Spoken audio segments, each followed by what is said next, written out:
Well, a very, very good evening, Kern County. Welcome back. It seems like just yesterday we were closing off the 2011 high school football season, and here we are on a gorgeous, perfect Kern County Friday night. We are way out on the northwest side at Frontier High School. This is Bright House Network's exclusive coverage of the high school football game of the week. I'm Vance Palm. I'm so thrilled to be here for another season with you on Bright House Networks. And joining me, as always, is the captain of this team, our longtime veteran. He's a BHS driller. He's a UCLA Bruin, and we are so pleased to have with us again Brian Adams. And this year, all season long, Brian Adams will be up with me high atop the scissor lift. Partner, it's good to see you. Nice to be back up here with you. We start off at Frontier High School where the Titans are hosting Ridgeview. Not only last year was the well-documented thriller to the very end, but 2 years in a row these teams have played an incredible, thrilling football game. So it's appropriate that on week 0, our kickoff to the 2012 high school football season, it's Ridgeview at Frontier. 2 stellar coaches, 2 great programs. Here we go.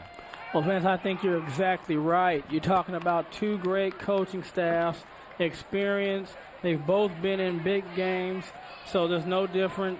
But everybody's a little anxious the first game of the season. You really don't know how guys are going to play, and especially if you're Ridgeview. You're bringing up 12 sophomores, I believe. 5 may start, so there's going to be a little angst on them. But you see the kickoff right here, Vance.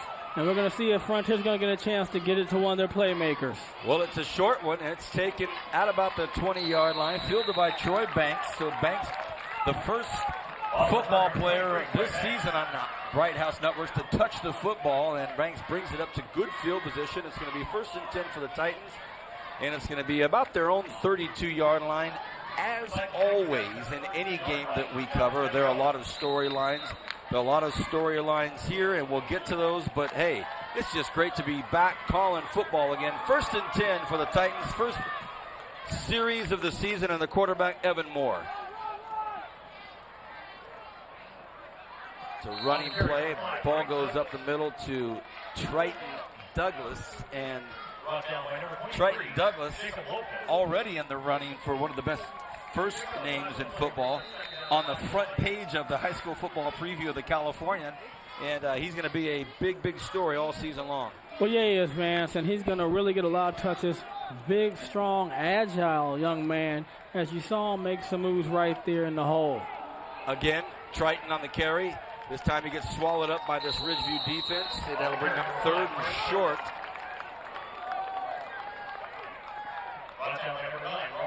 And Vance, with 3rd and short, I think we're going to get a chance to see Evan Moore, the much anticipated and heralded young quarterback here from Frontier. He's gone to Steve Calhoun, the quarterback coach, to Cody Kessler. He talks to Cody Kessler, so you know he's going to want to come out and perform. Can he just take the nerves, stay calm, and let's see on the first pass what he does. I formation. A whistle blows, and it looks as though there'll be an early timeout called by the Ridgeview coaching staff. They want to take a look at things. By the way, the head coaches that we've talked about already for Ridgeview, the visiting team, of course, it's Dennis Manning in his 18th season. And the head coach for the Frontier Titans, of course, is none other than Rich Cornford. And Coach Cornford, he's been doing this a while, too. And 12 seasons, Vance, so they've been out here at it for quite a while. You know, you mentioned, Brian, that you chose your words carefully, that they're anxious. Coach Cornford flat out told me, Vance, I'm nervous. You know, Vance, and you never know when you get young players, but the one thing he said is they play with a lot of heart, and that's half the battle.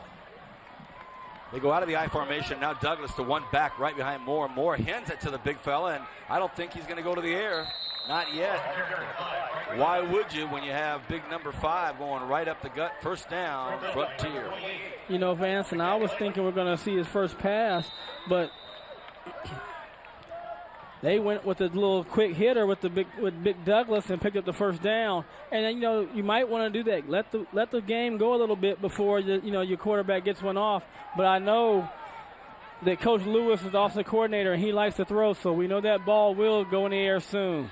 They're going to go to the air. They throw it right across the middle, and he's wide open, and he's going to get a lot more. Oh, boy, it's Jordan Nichols, and Jordan Nichols, touchdown. Well, Kern County, the first pass of the season for Evan Moore. It's across the middle, and it's about a 55-yarder for 6. Well, Vance, how's that? First varsity pass, touchdown for about, almost 55, 60 yards maybe. But right there, just a quick hitter, tight end comes along off the line. Nobody touched him. Able to catch it right here. Now, right here, we got to see some corners running.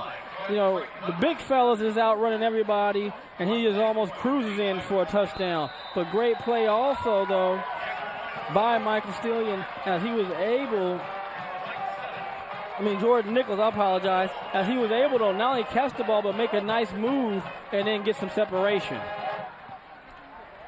Point after is good, 7-0. A very quick strike by the Frontier Titans. And what was interesting, when it was 3rd and 5, Ridgeview called a timeout, readjusted. Frontier comes back, gets out of the I formation, goes into a one-back set. They get the first down with Triton Douglas chewing up some yards, and then boom, on a 1st and 10, they take that quick strike, and so a little bit of a chess match early, and here we go. It's 7-0, and it's just absolutely perfect late August night here in Bakersfield. You know, Vance, we almost have some late September, early October weather tonight. Looks like it's going to be very hot, but nice and cool. But hot for Frontiers. They come out smoking in 4 plays and 7. You're watching high school football, Game of the Week, and it's brought to you exclusively by Bright House Networks. It's the only way you can watch a high school game in its entirety. And, of course, it's on Bright House Networks, and the best way to get it for a long, long time is on Channel 300 On Demand, one of the newer schools in the area.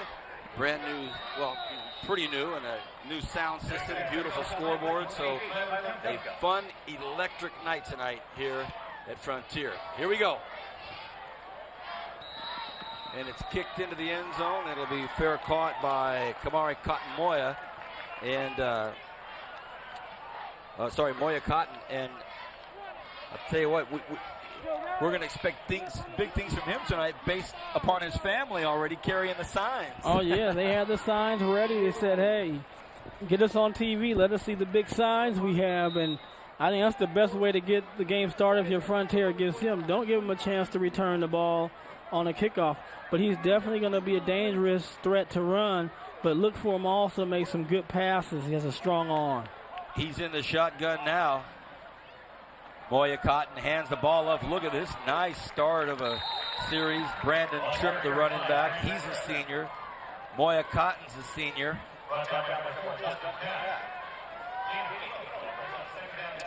And here's the first play from the line of scrimmage. Nice balance. Boy, he looks Marcus Allen-esque, doesn't he? I like that look. You know, and Brandon Tripp made some good runs last year. He wasn't one of the focal point with the backs, but when he did get the ball, he made some big plays for the Wolfpack. Hard count, nobody goes. Did they take too much time, or did somebody move?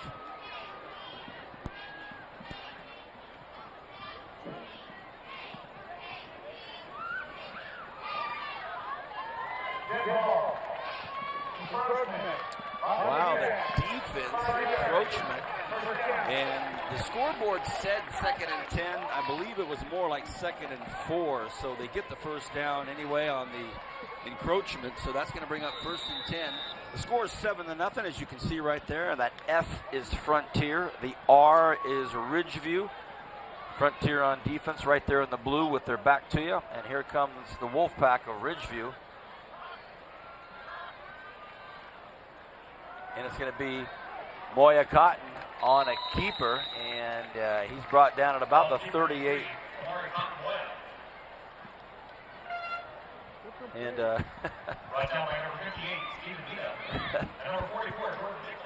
it's Max Preps High School has his last name is Kamari Cotton Moya. It is Moya Cotton, and the public address announcer here is probably going off the Max Preps roster also. He called it Cotton Mora, but it is Moya Cotton.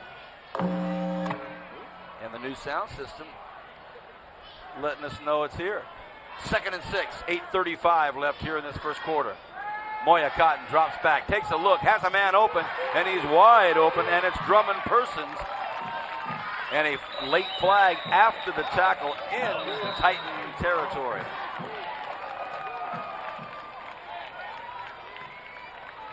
And Vance, good job right now. Give the line credit. Held the front, up front bigs from Frontier, able to get the ball to Persons. I was watching him in the warm-ups. Good, strong, big-looking kid. Looked like he has some quickness. I really want to see what he's going to do when he got the ball. I think he's going to be able to put some pressure on the defense with his size and his ability to run. And it's going to be a 5-yarder as far as the face mask is concerned. One of the new rules in high school football this year is if the helmet comes off of the player, that player has to leave the sidelines for one play unless it's yanked off in a face mask. Didn't see that, but one of the new 4 or 5 rules that will take into effect. Here's a handoff to the right side, and nice job by that Frontier defense. It was taken by Tripp again. And another flag. So, oh boy, whistles are flying now. And it looks like it's going to be against Frontier as the Ridgeview players start clapping.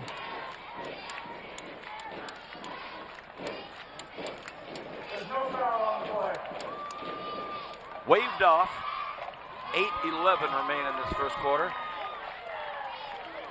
I'm Vance Palm, joined as always by Brian Adams. Looking forward to a great year of 2012 high school football. It's going to be a really, really good year, Brian. A lot of good teams, and we'll talk about that maybe second quarter. Let's just get this first quarter under our belt with these 2 featured teams of this first game. And on a 2nd and 5, Moya Cotton in the shotgun. He's going to fake the handoff, keep it himself. He looks to get free, and boy, that's all Moya Cotton right there. He was caught at the line of scrimmage and got 6 extra. Well, Vance, one thing we do know is Moya Cotton is the best athlete on the field. We saw that last year, made that pirouette, ballerina interception, and took off and ran about 20 yards or so. But he can make things and make things happen and make guys miss. So he's going to be always your X-factor player because he's so hard to defend. And when I'm throwing the ball well, it makes him a dual threat. 1st and 10. The handoff goes to the left side. This time it's Tripp, and a lot of hard hitting going on there on the line of scrimmage. And, you know, Brian, we talk about it every year, especially in the first game of the season. It's almost obligatory to talk about how the players are amped up to get those first couple of hits out of their system. They've been sweating it out in June, July, August. A lot have been working them out since, you know, February, March in the weight room. So, you know, now is this part of the first quarter where the cobwebs are most certainly out, and they're getting after it on a 2nd and 8. Hard count, nobody goes. A lot of discipline there by both lines of scrimmage, and they're looking for a flag. I think they're going to get it. And this may be applicable to one of the other new rules, Brian, and it's about a horse collar, and now it's anywhere on the horse collar. Yeah, and that changes everything. Before it had to be behind, but now it says anywhere up high. Because when you're playing defense, sometimes backs go low, Vance, and they kind of duck or receivers duck, and so you're reaching out where you would have been, and then you end up pulling the guy down. But it's all for the protection of the players, and they're just trying to make sure these kids don't get hurt. You got that replay or not? On the end of the run, 1st down.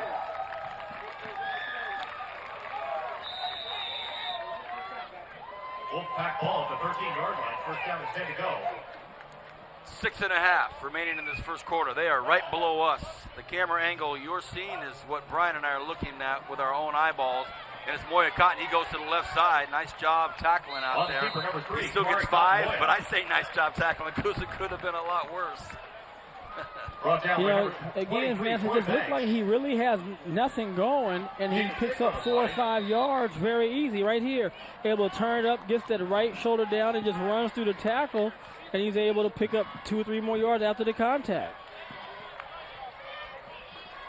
Under 6 minutes to go here in this first quarter. 2nd and 4. Moya Cotton looks over the sidelines very quickly. He has Brandon Tripp, his running back, right behind him. Everybody packed in pretty tight.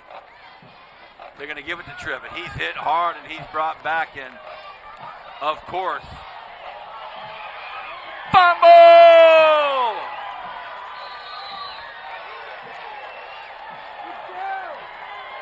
I don't know about that, Vance. I mean, they never waved anything, but I have to see the replay. But watch Douglas come through right in there. Someone else is low. And they're saying the ball down there. It looked like he was sitting down when the ball came out. He was sitting down, done with the play. But great penetration right there by the D lineman I couldn't see. And then Triton Douglas following through and putting the hit on. Well, if you're Frontier, they're probably saying, well, last year we had one. I mean, he's down. This play is over. You know, and it's hard from that angle to see. Maybe the ball was coming out as he was going down, but it looked like he was already down from that angle. Well, Andy Hudson, the senior, stripped it out of him, and boy, Frontier catches a big break at home late in the first quarter and deep in their own territory. So it is what it is, and it'll be 1st and 10 on their own 7-yard line.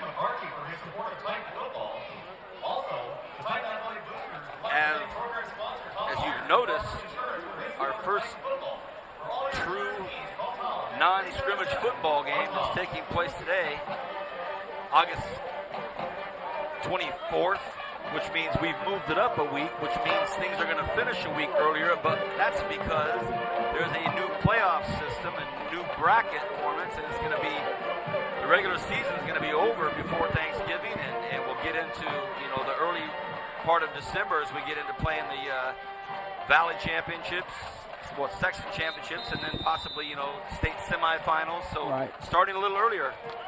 Well, good thing that they did change the format so we can find out a good champion. The question is, what kind of system are they going to use to give teams like last year, BHS, who deserve to be in, a chance to compete? Another great storyline for us to discuss here as the game unfolds, and as we see a penalty flag before the play even goes off. So a little frustration here on both sides as the whistles are coming out pretty generously right now. These teams, first game, ironing out all the kinks, getting the wrinkles out. It's a false start on the offense. So Coach Cornford chagrined as he and Coach Lewis, taking a look at things, saying, goodness, guys, we come back from a timeout and we're offsides. Right. False start. And that just drives a coach crazy. And we talk about on offense, I mean, really, you shouldn't false start. If you're on the line, you're watching the ball. If you're a receiver, you can't hear the call anyway, so you don't move till the ball moves. 1st and 13, 5.5 left in this first quarter. A handoff up the middle, and nothing doing there. Number 6, Garrett Brown. And that was Garrett Brown, the senior. Caleb McNair. One of the things, Vance, that I think that Ridgeview, they have a good opportunity right there. If the defense can shore up and force a punt, at least you get good field position, because offensively, they were doing a great job of moving the ball, very methodical, pounding the ball in through one pass, and we're driving forward, trying to go for a score. So if you can get a stop here, get a punt, let Moya Cotton maybe get a punt return, get a chance to use athleticism, but I think they have to get a stop, not for game purposes, but just for the confidence and field position. I agree. They go to the air. Oh, and it almost, and I say almost, and I really mean it, DeAndre Turner just about had him a pick six.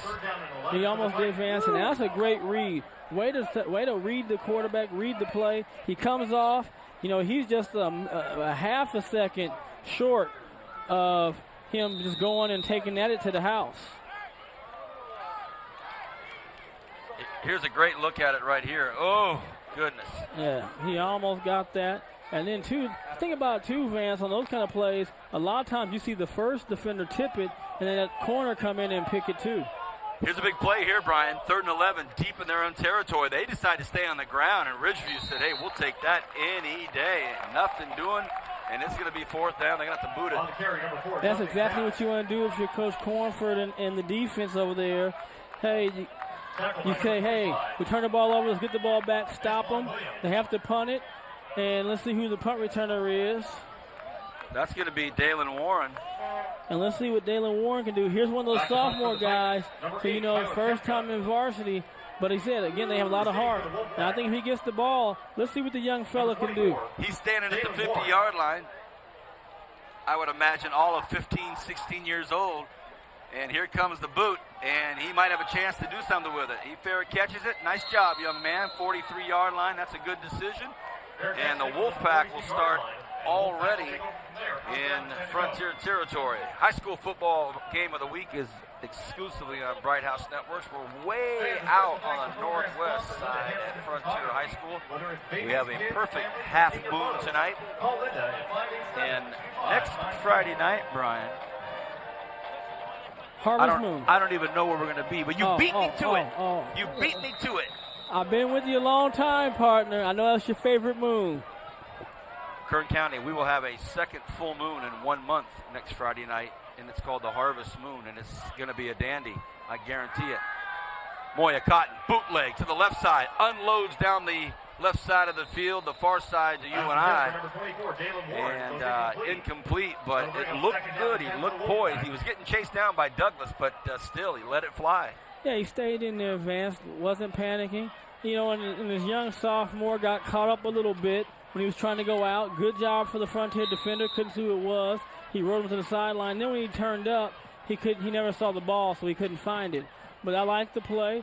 The throw was an incomplete pass, but there was no chance of interception.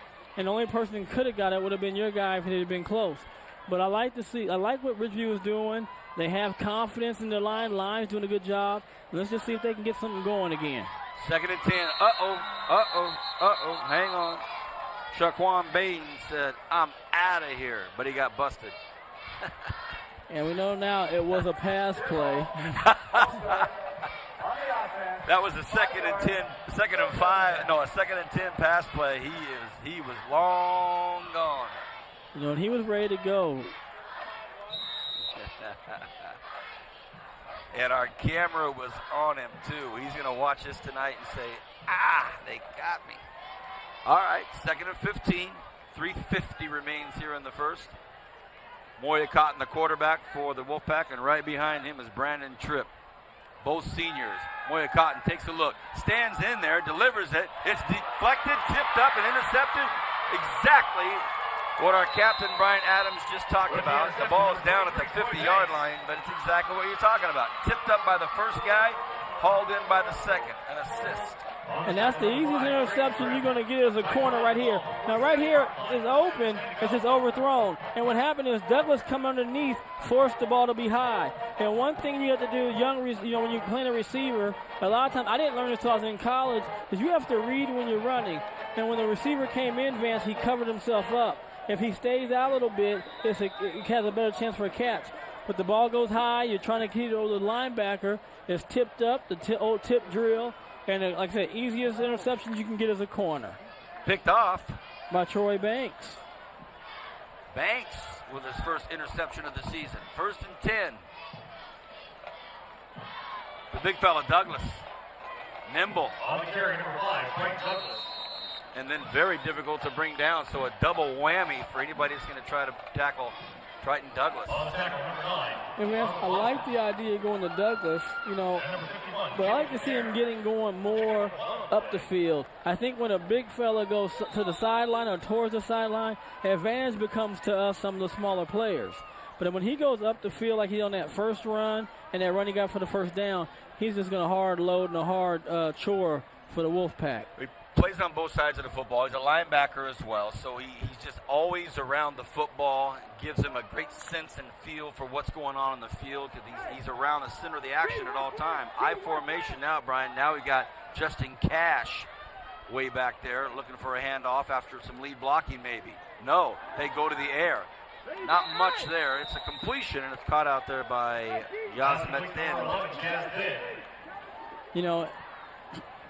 And one thing that I'm looking at right there is that's Tevin Keaton. He's the brother of Bryson Keaton, who played at Ridgeview a couple years ago that went to Nevada Reno. And Tevin's a real good corner. Very smart, very agile, reacts very quickly. He's probably one of the kids on Ridgeview you don't want to play around too much with. He has that ability and potential to make big plays in the corner. He's the one we saw last year make that play on 4th down when he stopped the play on the tackle. 3rd and 5, another big 3rd down for Frontier. It's a pass play, it's a screen play, it's to Douglas. It's already a 1st down. Fumble!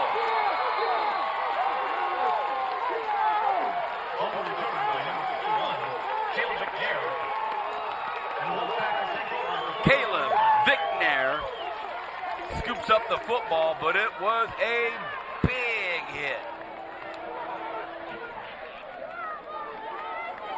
And that's a nice fumble recovery out there by Caleb Vicknair, senior.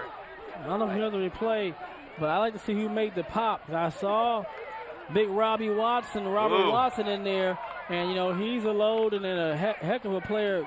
Big kid, very agile, of the Kyrie Wilson variety who played at Ridgeview a couple years ago at Fresno State. Under 2 minutes here in the first quarter, the handoff. The ball goes to the right side, not a bad run. And the handoff is going to be to Dalen Warren, the sophomore that fair caught the punt. And we may see who delivered that big blow. I don't know if we had it on camera, but what a big hit that was on Triton Douglas. You know, Vance, and you could hear it very well from up here, the hit. You hear the pop of the plastic pads hitting, and the ball just popped out. Ball popped up big. That was a big hit on a big running back. Big play at a big time as Frontier was in Wolfpack territory. Moya Cotton comes back, sees it, throws it, and would have been picked off. But thank goodness Ty Johnson hung in there and just bothered the defender long enough. That was thrown right into his hands. Yeah, and right now the reads are off on Moya Cotton. He's just not reading the defense well and placing the ball in the right spots. But you can see that he can throw the ball. Now it's just about the reads.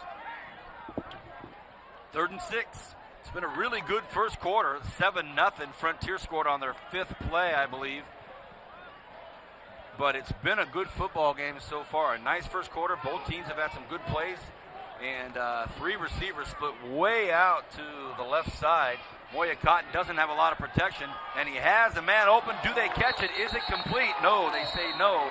Would have been a great catch. Would have been a 1st down. But it hit the ground. Intended for William Robertson. Let's see if we can see if this ball hits the turf here. And it is, yeah, pretty close, but that official was standing about 3 feet from it, made a good call, and I'm sure that William's saying, come on, man, I had that.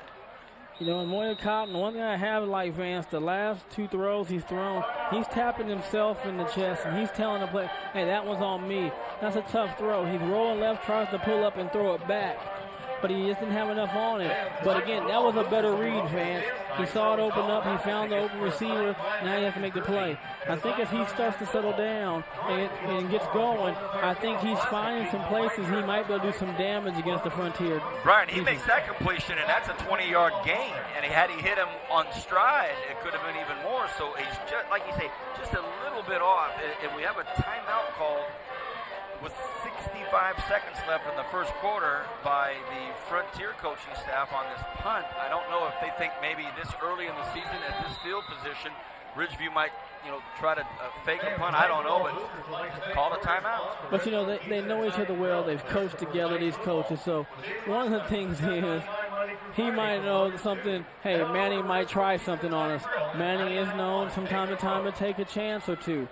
So we got right here William Robertson, who's going to be doing the punting duties. Almost had the reception. Now he goes back to punt. He would be the guy to fake it. But no, hey, look at this. Not bad. End over end. Heads up, heads up, heads up. And Jazz takes it. It's taken down at about the 28-yard line.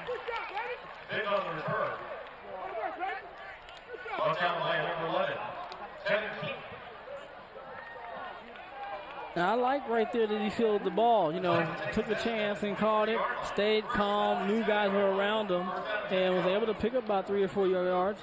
Good job by Tevin Keaton and company, really to keep it to the low yardage on the return. You see right here, he takes his time. He knows Gomai's there. Keaton gets on hold of him. They pull him down, and he gets an assist there by Jesse Morrell. And Frontier's back in business. I formation. This time they do hand it to the speedy Justin Cash. And when you have Triton Douglas out there in front of you blocking, boy, that has to feel good. Oh, you no doubt about that. Hey, he's going to open up some holes. But I like the explosion of Cash, Vance. You know, he's able to really read the hole, and then he takes off right away, accelerates, and picks up, well, did he pick up a first down on that? I think so. I think so. It was a big run. I would think easily it was a first down. They're not moving the chains, though. Yeah, I can't tell what it is. I know the down marker's still back here. What's going on here he goes. Fellas? Looks like they're still talking about it. The officials are talking on both sides. That was a big run. I thought, there you go. Yeah, there we go. At least 12 yards. I was about to say, I thought we had a first down on that run. And, you know, you have Triton Douglas leading the way. You know, and you're Justin Cash, a speedy Justin Cash, as we see him come into the I formation again.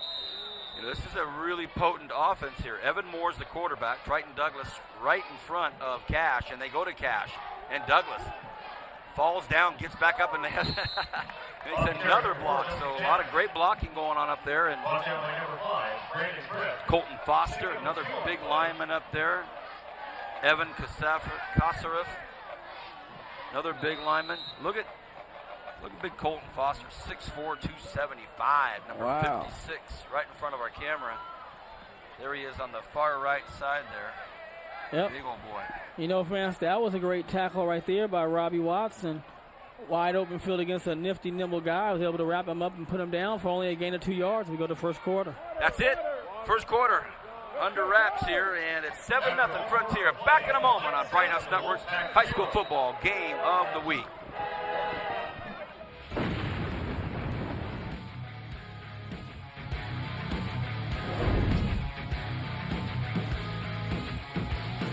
Connect with an industry-leading fiber network powered by Bright House Network's Business Solutions, chosen to provide communication services for the Republican National Convention, which meant building a Metro Ethernet for the convention that could support a small city, dedicated bandwidth with guaranteed SLAs, a network scale to support hundreds of worldwide media outlets, and continuous Wi-Fi access.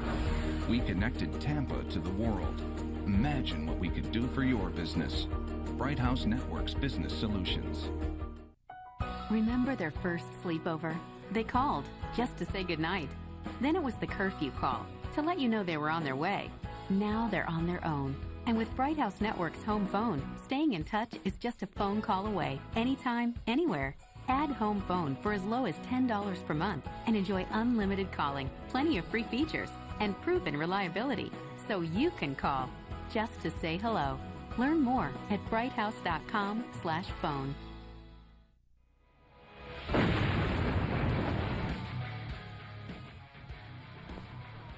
Second and 8, first play of the second quarter, and Douglas brings it up the middle, and he follows the aforementioned Colton Foster. So some big bodies down there midfield. We start off the second quarter. For those of you just joining us on High School Football Game of the Week, Frontier scored on their fifth play, I think it was, pass right across the middle. And it was caught by Jordan Nichols, and he went about 55 yards on a little flick from Evan Moore. But after that, it's been a really hard-fought first quarter. A couple of teams out here trying to, make their name early. Split way to the right side is a player so far off the screen, and he doesn't have a number in the program. He's invisible. Here's a float over the middle. Should be picked off, and it is. Ill-advised pass. Dalen Warren has it. Now Warren gets brought down at about the 45-yard line. So here come the Wolfpack again. Well, I'll tell you, Vance, good read by the young sophomore. And I'm telling you, he's going to make a name for himself, Vance. We're going to know this young man. Here's Warren. He comes off the corner. He reads the pass on the tight end. He picks it off. He goes after the ball, Vance. Exactly right. Really attacks the ball. Then he protects it when he's getting tackled. And look at the Ridgeview. They're back in business. Now can Moya settle down, make the proper reads, and get the passing game going and even get in the running game. Maybe let Moya run the ball a little bit and use his athleticism. Well, that's a great call, Brian. Great call right here. If this young quarterback here can, I say young to me, but he's a senior, and if he can maybe just get a little blocking from Brandon Tripp, and they does bootleg, makes one move, two moves, might be in trouble, flicks it out there. Oh, had it not been for a really, really good play by Sean Shanley, that would have been a nice pickup. And great reaction there by Shanley, Vance. He goes out in space. He reads the quarterback about to throw. He times it perfectly, knocks it down. You can't ask for a better play than that. But you just saw right there, look at Moya's evasiveness. He's able to just elude defenders, and then right there, just good block by there to Shanley. I tell you what, Brian, for any young defenders out there, any Golden Empire players, any youth football players want to be linebacker, that's a great job right there. Staying home, staying in your area, and then going up and making that deflection. Boy, you couldn't do it any better, Sean. I say all that great stuff and mess up his name. Isn't that perfect? 2nd and 10. 3 receivers to the right side. Moya Cotton. It's going to be a will the block stand? Will they let the block stay? And they do. He gets a nice block on the outside as he's coming around the corner by Brandon Tripp. And well, there's one flag there. Maybe the other side caught it. It's going to be a holding call by the side judge on the opposite side of the football field. I thought they might have gotten Tripp for his block, but a nice run by Moya Cotton on a kind of a draw. And that's what I was saying, the quarterback draw, let him use his athleticism, get his confidence going too. Because like anything else, Vance, like a basketball player, you got a guy that's, we'll see right here, going to hold up. They call it offense on the line, on an offensive lineman holding. But it's like a basketball player, Vance. You play hoops. I know you're a big hoops junkie. A guy who's a streaky three-point shooter, if he gets going, getting some layups, making some free throws, then he can get hot with that three-point shot. I think it's the same thing with Moya in the football game. He's got to get running, get his confidence up, make some big plays, and then let that confidence go. So now when he's throwing, he throws it more with a more focused force and deliberate. Surroundings, acclimation, just getting the feel for it, and all of a sudden, you're doing good things. Oh, that's a nice-looking play right here. And will it pick up enough to get back to the original line of scrimmage? They do. The ball gets to midfield. Nice play, well drawn up, well executed. And Robertson picks up about 9 or 10 yards. Nice play. Vance, I like this play. You come back underneath, and here he is right there doing a great job, protects the ball, picks up about a good 10 yards. So now you're back to the original line of scrimmage. No, even got past advance, picked up a couple yards. You only got about, 3rd and 7? Second, should be second, shouldn't it? Second and about 8. The handoff to Tripp. Tripp looking for some room. Tripp gets outside. Tripp breaks one tackle. Oh, boy. He just stumbled his way to the 22-yard line. Had he stayed on his feet, that was over with. Nice job. You can see right there, Tripp has some explosiveness and he has some power. But one thing I'm liking with Ridgeview is they mix it up very well, have a lot of guys that can attack. You see Tripp right there run over and then trip and hit the ground. And I couldn't hold off on that one, partner. Kern County, it was only a matter of time before one of us 25-yard line, 1st down and 10 to go. Resorted to pulling that one out of the hat, and it was Big B Adams saying that Tripp tripped. 1st and 10, under 10 here in the first half. Moya Cotton has one gentleman behind him, and that is Brandon Tripp. They go for the hard count, nobody goes. And this is Cotton. He leads the effort here. He fakes it off to Tripp and goes to the right side. And, wow, that is a real nice job by Moya Cotton. 6, Garrett Brown. And right now it's to a point where Coach Manning is saying, all right, listen, we got 9.5 minutes. We are just going to pound. Well, what I like about it is he realized he has quite a few different weapons. And the fear of Moya Cotton opens up things for the other players and Tripp. So now they have it all going. Each player touching the ball now is ripping off about 5 to 10 yards, Vance. So let's see what happens on this next play. 2nd and 2 officially. Moya Cotton hands the ball to Tripp. Tripp up the middle. That's going to be a first down. Number 5, Brandon Tripp. So Brandon Tripp picks up the first down, and the quarterback's first name is Kamari, Kamari, Kamari, and he has a hyphenated last name, and it's Moya, Moya Cotton, Cotton. So it's Moya First Cotton goal for the Wolfpack is what you're hearing us pronounce. 8:53 remaining in this first half. 1st and 10, Wolfpack. Here they go.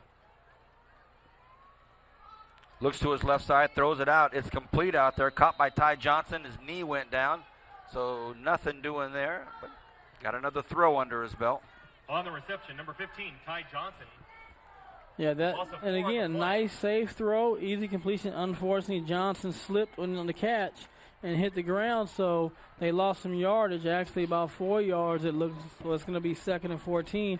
But again, the running game's going so well, and sometimes, Vance, when you run the ball and you're up 8-9, you're like, hey, we can take a little chance, a safe pass, get Moya Cotton going, get one of the receivers going. But I think they're going to go back to that running game, Vance. You know, right, they put the football right in the middle of the field too, Brian. They can do a lot of things from there. Another inside draw, we've seen that already, and a nice look in there.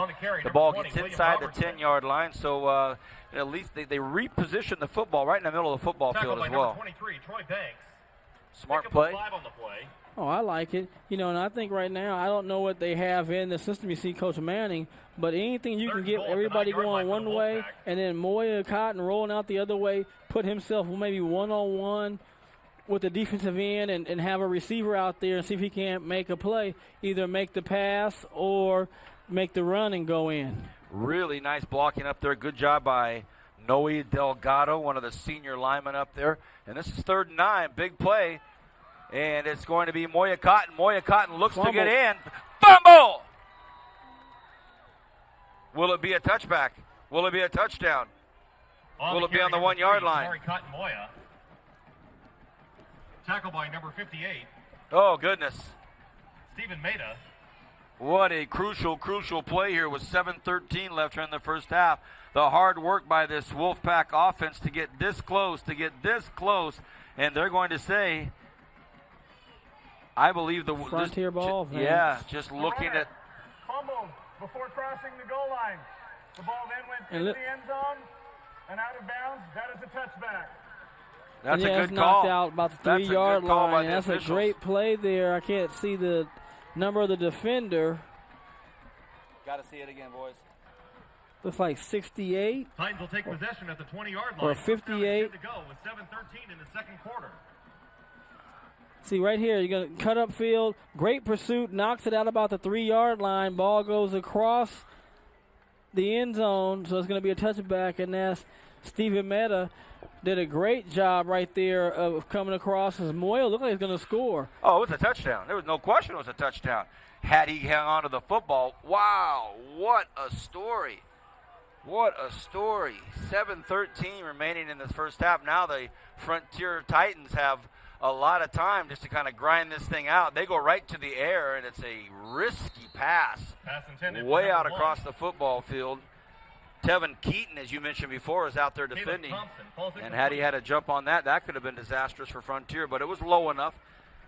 But, oh, boy, Ridgeview marches down the field. They get inside the 10 on 3rd and long. They get it.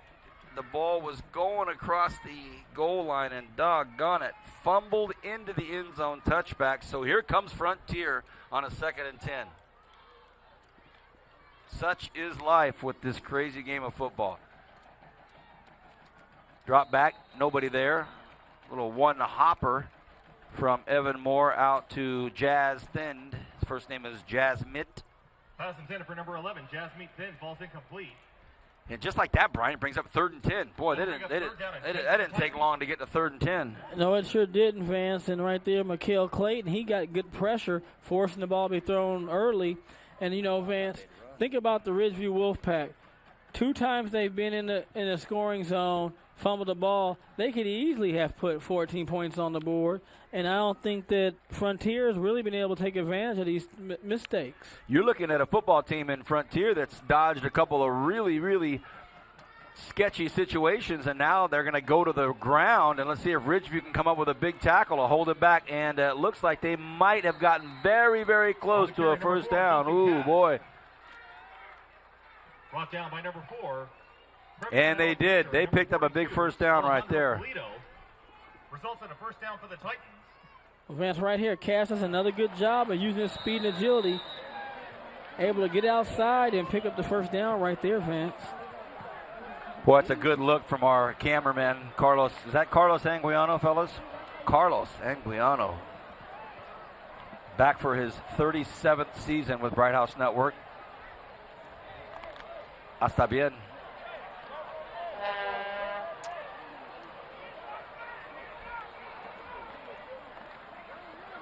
A lot of hard hitting going on up front. And that football tucked up and carried by Garrett Brown. Brown crunches a few yards. And the clock will continue to tick and get us below 6 minutes here in just a second. So it's a 7-0 football game, but it's been a lot more dramatic than that in the first half. As Brian said, Ridgeview had a fumble called on him on about the 5-yard line in the first quarter that we saw with the luxury of replay, that the play was dead and over and the player was sitting on his bum. Be that as it may, Frontier didn't capitalize, and then we had a situation where Ridgeview just about scored right now, fumbled it into the end zone, and Frontier is just trying to get something happen. Almost thrown for a sack is more, and now he's in big trouble. Great pursuit by Ridgeview, and they do throw him for a loss. Brandon Tripp makes the tackle. Could have been worse. It could have been, Vance. You know, I almost like it's going to be a fumble. But, Vance, I'm going to tell you, I'm really impressed with the exception of one miscue on that first pass play that went for a touchdown. The Ridgeville defense has been very tough. Just escapes Mikel Clayton's hands, and then a nice job by Brandon Tripp. You know, it's going to be hard to beat a running back playing DB. Oh, yeah. Good, solid tackle. We've got a timeout here with 5:16, so Brian and I will at least tell you about our discussions with gentlemen like that, Mike Lewis, before the football game, and we both talked to the head coaches and had a chance to kind of just get a feel for their teams. And it's always interesting to me, Brian, to talk to coaches the first couple of games of the season. And if we go pregame and talk to coaches late into October, early November, that's a different kind of a conversation because they've got, 5 or 6 games under their belt. They've had to deal with some injuries. They've had to deal with this, with that. Some teams might be on a run. Sometimes may be in a big slump. But the beginning of the season, the first game, pregame with coaches, you're going to get that take about how their teams are doing. And both coaches had some really good things to say about their teams. Well, first of all, both teams have some talent, so that always makes you feel better as a coach. But you just never know what they're going to do. Frontier hasn't gotten much of a scrimmage, where they swing scrimmage a little bit. Didn't have a full scripted scrimmage, so they weren't sure. A brand new quarterback coming up, no Voss experience. Ridgeview has 5 sophomores starting, 12 playing, so you just never know what's going to happen. But they both know they have talent, so that makes it, like I said, a little easier to come into the season because there's a lot of promise. 3rd and 8, another big third down for Frontier with 5 minutes remaining. Moore goes to his left. It's going to be incomplete, and it's going to bring up another 4th down. So they're going to have to punt the football. We have late whistles. Is that what holding on the offense? It's probably going to be declined. And it'll be a 4th down punt situation. Going back to what the coaches are talking about, Coach Manning told me, Vance, it's my 18th year, and I think this is probably one of the best groups, if not the best group of young men I've had ever coaching. And I know when coaches say that, it doesn't mean to dismiss any team before, but it just seems like, he said, Vance, that's a product of working hard in the offseason. Good senior leadership. We've got a lot of young guys, but I've got a core group of seniors that are really great. And then you talk to Coach Cornford, same thing. We've just got a lot of youth, but some seniors that are really holding this thing together. So 2 similar teams, 2 great coaches, and we see it reflected tonight in this first half. They're going to have to punt. And it's high, and it's going to take a decent bounce. Will he take it? No, he won't. He backs away from it, and it's batted down at the 35-yard line. You're watching high school football game of the week. It's brought to you exclusively by Bright House Networks in its entirety. My name is Vance Palm, and Brian Adams is next to me. We have a stellar, svelte Bright House Networks production crew with us. Tonight's game, our first game, is under the direction of the Godfather, Zachary Flores. Hey, that's us. I'm on TV. We're up high in the scissor lift with Mark. And here we go. 1st and 10, exactly 5 minutes left in this first half. Moya Cotton has 1 man behind him. That's Brandon Tripp. He's got receivers split out on both sides. They're going to go to Tripp. Tripp takes the little seam that he had. It wasn't a big seam, and he went in there, slivered in, and picked up 5 yards.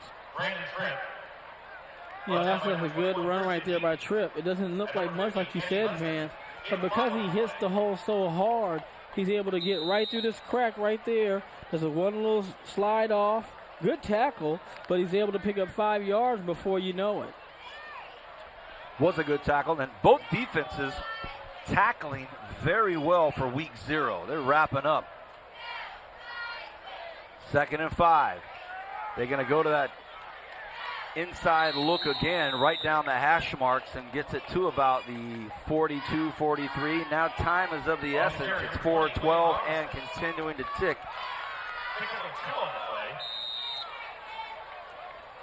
You know, Vance, one thing too, 3rd and 4, this gives Moya Cotton a good advantage.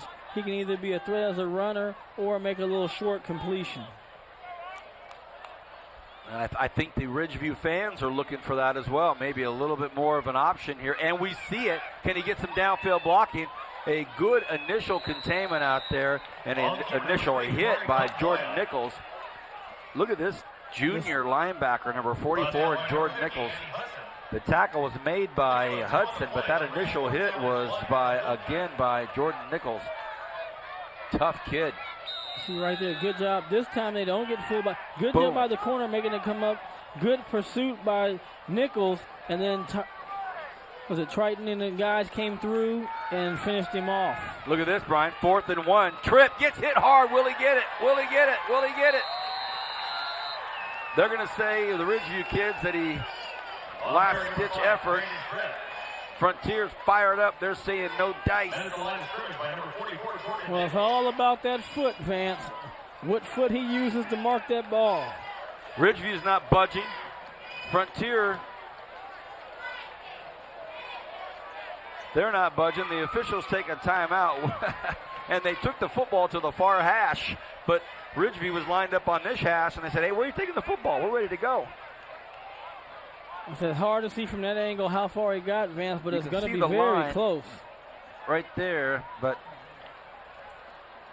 here's another look. Let's see. Great job by Frontier for making it this close. And, of course, Triton Douglas in the middle of it. There's a great look by our camera right there. And I think he got it by just this much.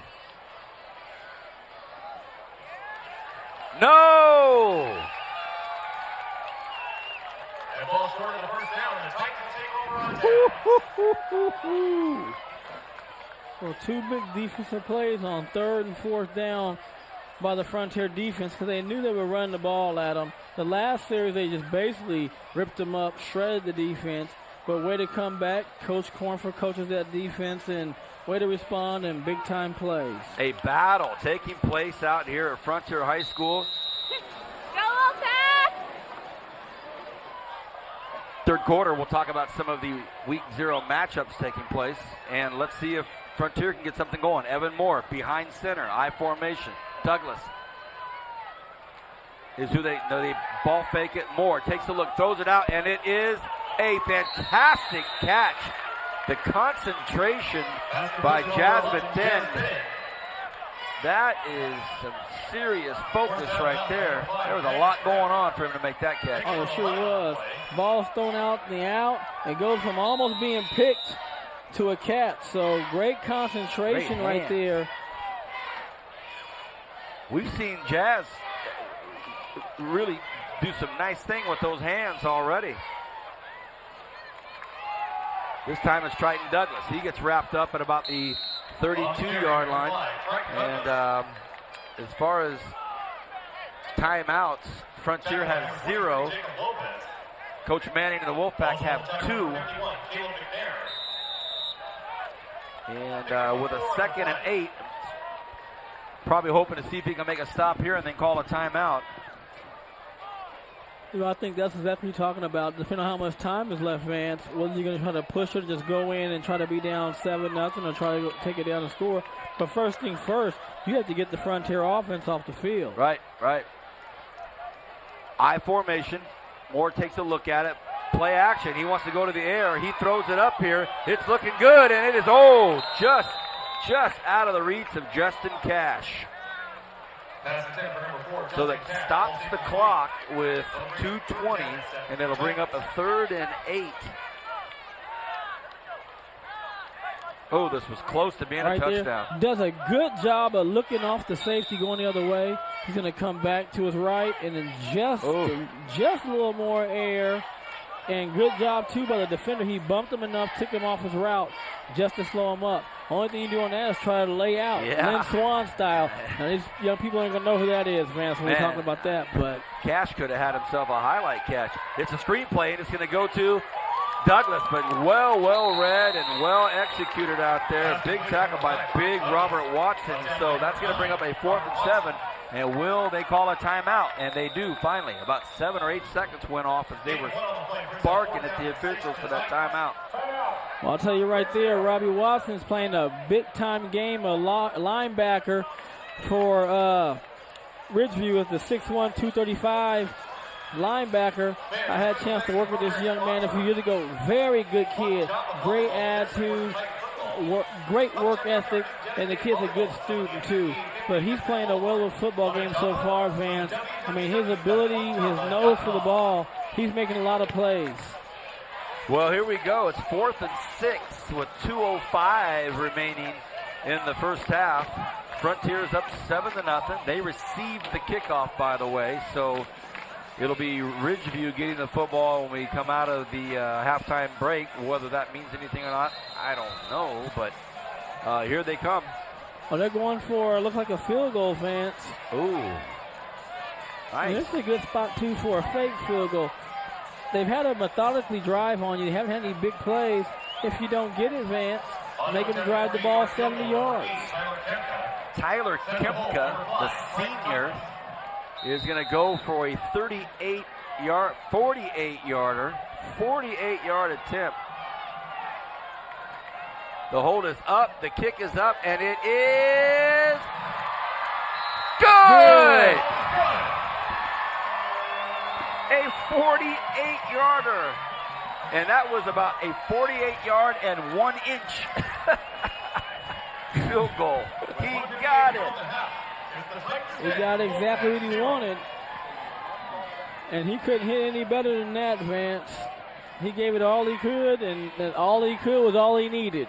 Oh, my goodness. What an answer on a 4th and 6 after they really hadn't gotten much going. They come in with a 48-yard field goal, and there's Coach Manning right there thinking, didn't expect that. Wow. Very impressive field goal by Tyler Kempka. I mean, hey, his first field goal of the season is a 48-yarder. Well, that's the way to get it started. High expectations, Brian. You know, now they're gonna be like, hey, we can go for it again. No, you know, in all seriousness, that really does a lot for a coach. You know, to think, yeah. hey, goodness gracious, our first field goal attempt of the season is a 48-yarder, and we got it. Boy, that can sure, give us some creativity when we put together a game plan. If we get in the 25, 35 yards, we're cool. Well, that's what I say. If they get to like the 20-yard line, and it was straight, so you got to figure they think, hey, we can put 3 on the board at the worst. Right. They're going to go for a long kickoff, and they get it to him, and he takes it back in the end zone. It'll be 1st and 10 from the 20-yard line. A 10-0 lead right now from Frontier, and it's been a really good first half. In third quarter, we'll talk about some of the other matchups taking place tonight in Bakersfield, Kern County area. We had a game last night, great game out in Delano, the first ever football game at the new Robert F. Kennedy High School, and a turf field out there at RFK in Delano. Beautiful campus, gorgeous campus. It's going to be hosting some nice track meets up there. The campus is just an exquisite school up there in Delano. They started off their first football season with a win. Moya Cotton throws it out there, incomplete. That'll bring up 2nd and down. Ty Johnson, ball's incomplete. That'll bring up 2nd down and 10. Well, Vance, I'll tell you right there, that was a much better throw, Vance, right there. Ball's a nice tight spiral. He throws it out. The only person can get a receiver, but that's a better throw right there. They've got a good chunk of time to either burn up or at least use to where in the event that they had to give it back to Frontier, Frontier wouldn't have a lot of time, but let's see. Moya Cotton drops back, looks, and he's in trouble. He's in trouble. And that offensive line for Ridgeview kind of looking around at each other and saying, hey, that's you. No, that's you. No, that's you. But I think Vance on that, I think that was a design quarterback keeper, just a quarterback draw. And he just wasn't able to get through the line. But had he got through, he had a lot of space. If that's the case, that's the case. But that brings up a 3rd and 10. They did not get much out of that. $1:15 left on the clock. Moya Cotton takes a high snap. He's going to take it to the left. He can't get outside, so it's a nice job, and he does not get out of bounds, so that clock continues to tick. Well, they're going to have to punt the ball now, Vance. Because like you said, they didn't run enough of the clock off. I think that they'll let this be able to drag down deep enough into the clock time where. Right. I don't know if Frontier has it. You see right there, good tackle short of the first down. But this is a situation, Vance, when I definitely would go for the block punt. Sure. Well, they're probably being instructed to take the penalty, or they take a timeout. And that's probably what Coach Manning's going to talk about, blocking assignments, make sure this thing does not get blocked. Let's make sure every single guy coming at that football is accounted for. You know, and this is where you want to be careful. The words you use when you're a coach. I remember being against Cal, and I'm not going to say my former teammate's name, but we're beating Cal. We're going in, we're trying to score, and Donahue wants to, like, run the clock out, slow the game down. So it's a big 3rd down and like 2 or so. He goes to the running back, and everybody's trying to keep him away from him. He goes, don't do anything but don't fumble. And I kid you not, snaps the ball pops out, we scramble for it, Cal gets it, and it just kind of started launching that snowball against us. They bleed purple and gold. Did you win the game? No, we lost. Ended up costing us a chance to play for the Rose Bowl that year. We had to end up going to Sun Bowl. But you just want to say, hey, make a good snap, make a good punt, good coverage, and let's get out of here. There's a good snap. There's a good punt. And it takes a good football bounce for the Wolfpack. Hey, what's going on down here right below us? A little activity, a couple of big hits right below us, and no flags called. Some guys getting after it a long way away from the football. 1st and 10 Frontier, exactly 22.2. 22.2 left. And that's good execution there. And then we're dealing with Coach Lewis. And you never know what Coach Lewis will do with 10-0. He might try to get one downfield, or he might just hand the ball off and run. You see Coach Cornford stalking the sideline. He's got to be happy with his defense. They're pitching a shutout.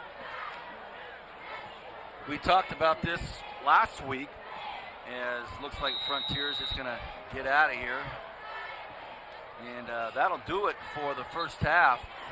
It's 10-0.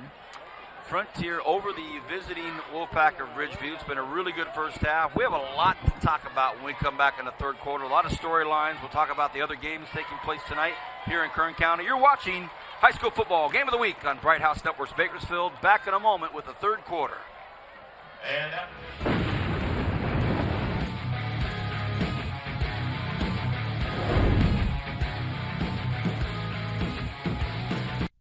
At Bright House Networks, we don't want to be seen as just a cable company. We hope to be considered a friend, the kind of friend who's in your community, helping out where and when we can, and who can make rainy nights in better than a night out. The kind who lets you conquer worlds from your bedroom and bring old friends together even though they're worlds apart. That's just the kind of friend we are. Bright House. Hello, friend. I'm Amar, and I'm responsible for IT operations of 25 healthcare clinics. I'm Paula with Bright House Networks Business Solutions. We have an entire team standing behind Amar, ensuring he gets the exact dedicated fiber services he needs. We're ahead of the curve in healthcare with our electronic medical record system. We send information everywhere, even internationally. Our patients' care depends on guaranteed uptime, and that's unique to Bright House. Bright House Networks Business Solutions, where business gets personal.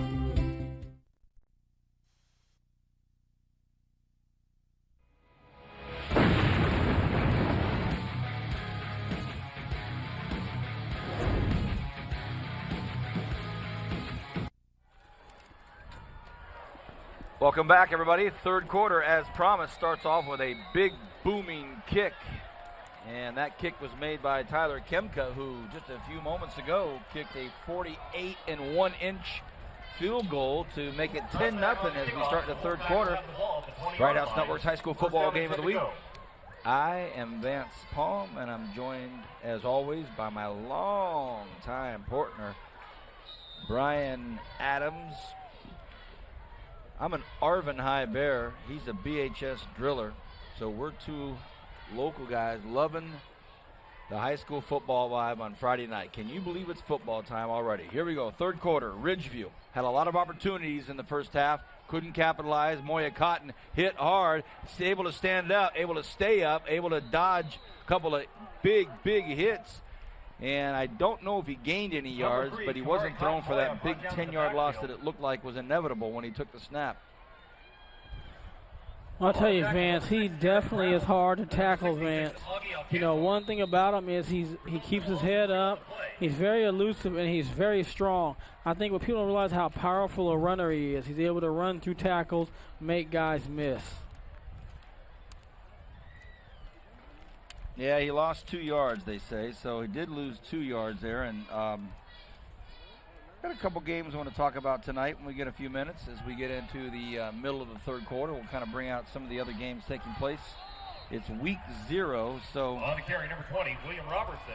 That means that schools like Ventura have come to town to take on BHS, and I heard an earlier score that it was already in the first quarter 24-0 or something along those lines. So it looks like BHS handling their business early. And we'll talk a little bit about the drillers, and I know it may seem at times that we can't go a single Friday night without talking about BHS, but tonight will be another one of those nights because BHS drillers have done a lot to bring attention to the entire county, so we need to pay them their due, and we'll do that here in a little bit. 3rd and 15. Moya Cotton flushed out of the pocket. Looks like he might be able to get a little bit here. Oh, a big punishing hit. And he is hit hard and brought down with a pop. Tackled by number 21. And the hit was made by Christian Deaton. Ooh. 4th down to go. The announcer said Christian Deaton. Yeah, but I don't think that was him. I think it was a big guy. Let's see. He comes back here in this one, right? Bam! Oh, yeah, that was 66? Yeah, that's Augie Alcantar. Whew. And just like that, Brian, 4th and 8. That didn't take long. William Robertson. Well, I think one thing that's happened to Ridgeview is Frontier doesn't have any respect for the pass now, so they're really playing the run. Those runs that were getting 8 and 10 yards and 7 yards are now barely getting 2 and 3. Not a very good punt. It's a wobbler, and it is going to bounce out of bounds. Still inside Wolfpack territory, so didn't get across midfield. It'll be 1st and 10 for Frontier at the Ridgeview 46-yard line. Well, they're almost in field goal territory.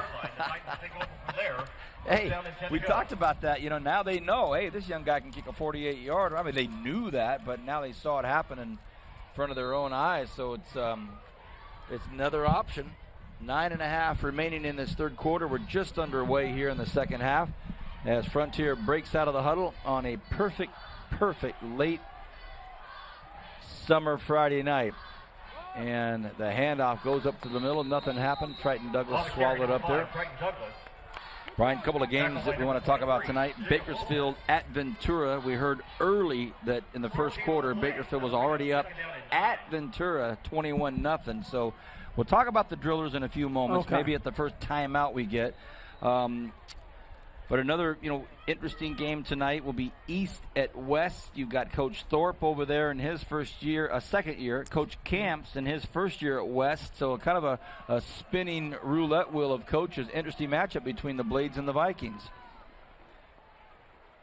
The keeper by Evan Moore. So, two very old schools, if you will, in East and West.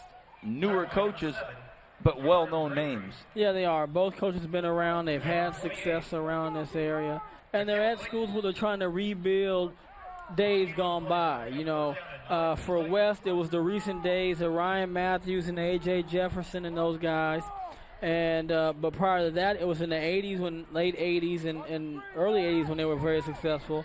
East had some success in the 80s and then had a couple runs with Jimmy Maples. With Maples and Matthews and those guys. But they're trying to rebuild those programs, and so I think that was a good matchup. Could go either way. 3rd and 9. They give the ball to the big fellow right up the middle, and Triton Douglas crunches ahead. Will it be a first down? And it's going to be a 4th down. They didn't get it, so an interesting call for the coaching staff. I don't think it'll be a hard one, but it'll be an interesting one. And will they just try to grind it right up the middle? Probably on a 4th and 1 with 7:45 remaining here in the third quarter. Vance, I like this call. Your defense is playing great. You're pitching a shutout. Why not give it a chance? And that's what we're talking about Douglas, going straight ahead, full steam before they can hit him.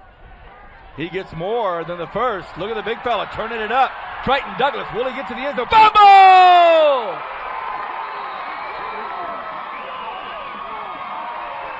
Ridgeview gets it. Look at that crowd. They are pumped. Oh, boy. If you're in the stands for Ridgeview, you're thinking, uh-oh, this thing might get out of hand. Oh, we got the fumble! I figure, hey, we fumble going in. This is even for us now. Ooh, boy, yeah.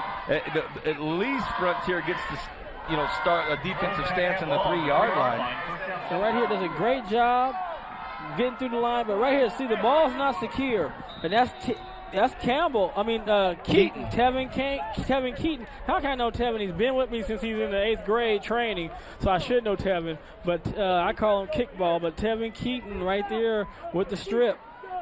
And look at this, a nice handoff to the outside, and he stays on his feet. I think he picked up a first down. On 1st and 10, he got 12, so new life for the Wolfpack. And Tevin Keaton did a great job of not quitting on the play and coming back and stripping it. But Triton Douglas, what he did, Vance, is he had the ball too far away from his body. You want that ball tucked in tight and into those pads and into that crevice of your arm, and that way a defensive back can't come and rip it out. If he does, he just rolls on you, and you roll him in the end zone, you have a score. But Great job right there by Tevin Keaton, causing the fumble. It wasn't the tomahawk either. He went for the strip, Oh, boy. And Mike Avery's going to be happy. That's the guy who's coaching him and my partner. All right, we got a timeout. I don't think Ridgeview have their wits about them. So we will let you know who our officials are tonight. And, of course, it's the Kern County Officials Association. The referee tonight is none other than Mark Roberts. The umpire is Dan Harris. The head linesman is Jesse Esparza. Line judge is Brandon Snyder. And the back judge is Mark Reyes. Thank you to our fine officials this evening from Kern County Officials Association. And if you'd like to be involved and like to do something in the line of officiating, whatever sport you may have some history in and some background in, this would be a good time to get a hold of them. KCOA.com, the Kern County Officials Association. Our hats go off to these great contributors to high school sports in the area. Thank you. 1st and 10, Wolfpack trying to see if they can get something rolling here. They're on their own 15, but they diverted themselves from a huge hole to dig out of. Moya takes a big hit, and he doesn't go down. Are you kidding me? He was popped, and he somehow picked up yardage. Brian, he was hammered back there and didn't go down. Vance, right now we got a player on the ground. It looks like Cash. Slow to get up, but he's able to get to his feet. But, that's what I'm talking about. Elusive, strong. And then once he gets out in scramble mode, it just really takes advantage of his athleticism. Watch this hit he takes, Kern County. He takes a big pop. Number 4, Justin Cash, shaking up on the play. Now watch this. He's looking. He doesn't want to go. There's no wrap now, Vance. It's just a shoulder throw. And that's able to push him out. Now right here, he's going to make a cut on the pursuing defender. And we'll see Cash right here getting ready to go down and just kind of gets crumbled a little bit. But a little bit shaken up, but he seemed to be all right as he walked off. You know, I say big hit because that was Triton Douglas who hammered Moya Cotton and he didn't go down. So that's a big body to absorb.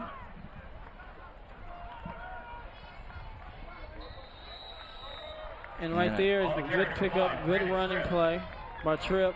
Tackle by number 58. Under 7 to go here in this third quarter. Still a 10-0 ball game. Talked about the great coaching staffs, the great head coaches. And we'll give you some specific assistant coaches' names here at the next opportunity. But this game has not been a slow one. Uh-oh, I said it. Knock on wood. Now watch this thing drag out for 7 hours. It's been a smooth-moving game. Haven't had a lot of stoppages. So if we get a timeout, we'll tell you who the assistant coaches are for this fine squad. Moya, draw play, gets swallowed up, goes down, doesn't happen. You know, right there, just good job of getting through and closing down the gaps by the Frontier line. And it was, like I said, a quarterback draw, but there was nothing there.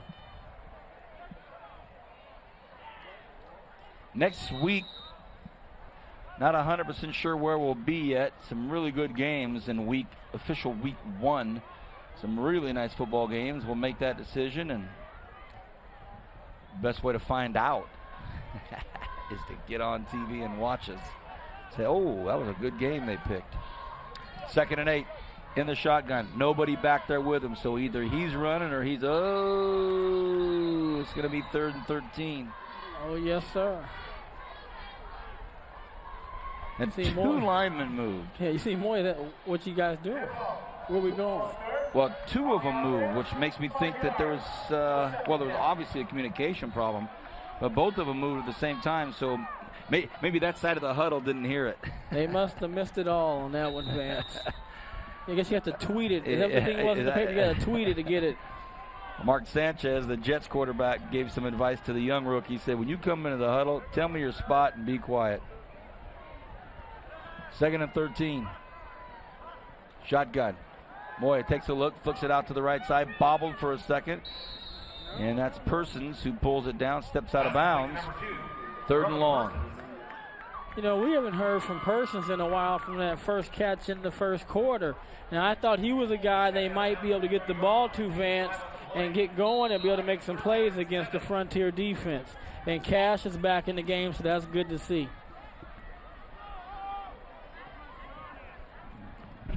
Coach Cornford said, we're going to hang our hat on our line, offensive and defense. Said it's, as good an offensive and defensive line as they've ever had here at Frontier. And it seems to be proving itself very, very accurate tonight. It's been very tough goings up there in front for Ridgeview. Here's a 3rd and 8 with 5:28 remaining in the third. Cotton Moya drops back, takes a look, flushed out of the pocket again, trying to pick up that first down, delivers the hit as well as taking a hit, and that may be just enough to have gotten it. Number 3, Corey Cotton Moya. Sure like this young quarterback. Tackle by number 56, Colton Foster. They're saying 4th down, Vance, so boy. he looks like about a yard short. Now this is the tough call right here because you don't have a Triton Douglas in your backfield right here, so this is a tough call. 4th and 2. And this is pretty much a game changer right here. Well, how big now are those linemen moving on the one side who didn't get the tweet on what the count was? Here it is. Possibly a hard count, take the penalty and punt, or possibly they've got it geared up. But he's in the shotgun, so let's see what happens. 4th and 2, big play here in the third quarter. And he's going to have to do something nifty to get out of this. He stays up, and he gets the first down. That's a good play there by Moya Cotton. He was in trouble, B. Well, they don't have a Triton Douglas, but they have a Moya Cotton. Just make it happen on one. That's that play. And this is what he is. This is what he does right here is make something happen out of nothing. One guy makes Douglas miss. second miss right there, runs through three misses, and then finally they're able to tackle him, but not until after he picks up the first down. That's a 6-yard gain. See, you make a coach like a genius when you're an athlete like that. Just, hey, get out the way on two. Right. We're going to dip below 5 minutes here. And it's a 1st and 10. Play action. Has a man open, a man wide open. Oh, what a great play. Just underthrew it. Nice play out there. Pass broken up by number 4, Justin Cash. Now, Cash made a good read. It's the same read earlier that we saw Dalen Warren make for Ridgeview. See, it's really not open because see where Cash is at? Now, if the ball is thrown downfield anticipating it, then you have a chance. I'll tell you what happened. This scissor lift that we're on, yeah, I didn't even see Cash. It looked like to me a plain green field, and now I see that he was standing right there waiting. Yeah, he's right under your sight, Vance. On mine, I can see him, but he's right there under you. Well, the upside to having these scissor lifts is we're on top of the action, and I guess the downside is there was a big railing there, and I didn't even see Cash. I lost Cash. Drop back. Screenplay. Looks like it's executed beautifully. A lot of blocking, but he goes against the grain and had a lot of blocking up front there, but it looked like Tripp tried to come back and get something this way. Yeah, he misread that when you're exactly right, Vance. Right here. Great call. They know the pressure. There's the dump off. Like you said, Vance, the room is outside. He's not going to hurt you. He's already on the ground. You're going back into where the flow is, and there's Triton Douglas. Flag. Don't know what it is. Go ahead. Well, it looked like he'd just gone outside. You know, he could have picked up a lot. But look at this. No matter what, he gets an extra 15 yards. 15 yards from the end. Block below the waist. Yeah, that's one of the new rules that I didn't have my rule sheet that Alex sent me, but it is going, the defender cannot go low and block and cut either. Same way the lineman can't. Well, not lineman, but the receivers can't cut down the field. That's a big play, huge play for the a negative play for the Frontier defense because they were, you know, they had, it was basically a Moya Cotton show, and if it wasn't him, it was nobody. And now all of a sudden, it's 1st and 10 on the Frontier 34-yard line. Moya Cotton is going to keep it again. He's going to cut back, runs into a lot of trouble, and maybe loses on the a keeper, yard. number 3, Kamari Cotton Moya. And we're going to slip below 4 minutes left here in the third. Still 10-0. And Vince, that's a better job right there by the lineman of holding the gaps closed and then wrapping up. I think they've been trying to hit Moya Cotton, and he's too strong for that, and he bounces off. But you'll see this time, see the wrapping? Well, there's Triton Douglas. I'll tell you this, Vance. If you're a linebacker at home playing Golden Empire, you're going to watch this game. It's been a great game with Robbie Watson and Triton Douglas playing that linebacker position. Floats one out there, and it's overthrown. Takes a big hit. And one of the defenders that got him was Garrett Brown, but an incomplete pass, and that'll bring up a 3rd and 10. He's talking to his receivers. That'll bring up 3rd down and 10 for the Wolfpack. Well, they're not on target. They definitely aren't in terms of where they're supposed to be at, where he's throwing the ball at times. But he has made some better reads, I think, in this second half with his throwing. I believe it's 3rd down. But it says 2nd and 10 here on the scoreboard. I think it's 3rd, though. A little confusion there on the sidelines. 3:44 remaining in the third. Looks like everybody's coming. Then they drop back. A nice little flick out to the right side. Oh, doggone it. He had it, but he saw some blue jerseys coming at him and took his eye off the ball. You know, Vance, you watch Ridgeview and you see all the pieces they have. They're very athletic. They just seem to be a little bit off right now in this game. First game of the year, they're just not really offensively in sync. But I'll tell you this, their defense is playing very well. And I think if their offense can come alive and start getting in sync, only down 10, there's plenty of time in this game for Ridgeview to put some points on the board and make a threat to win.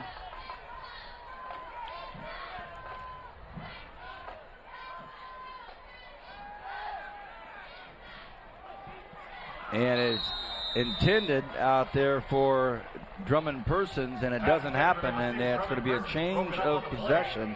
Yeah, and I know what Coach is telling him right there, Coach Manning, Vance, is he said you can't jog the route. Look, there's no emphasis in his route. He's not really driving. It kind of came off kind of easy going, I'm going to run this out, and then really never found the ball and really went up and attacked the ball with his eyes and his hands.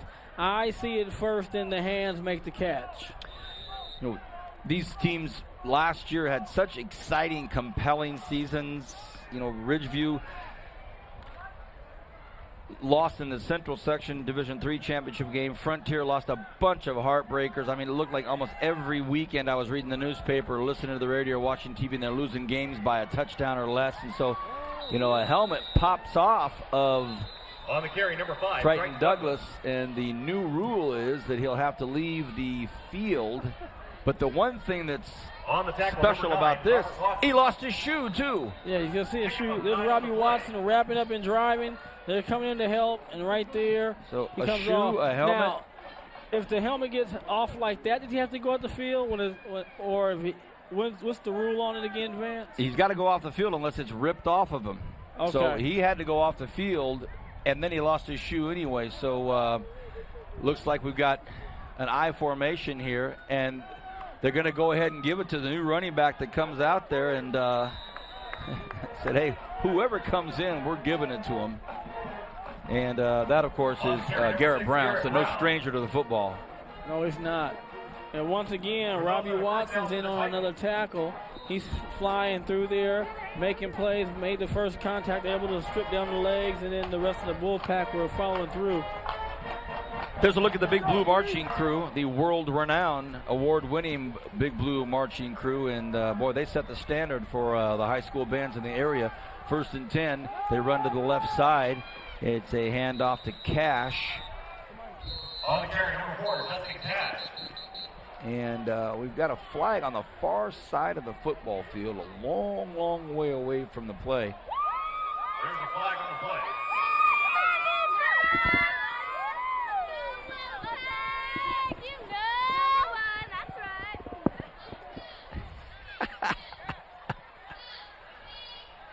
Number 1, that's right. Looks like it's going to be against Frontier, this infraction.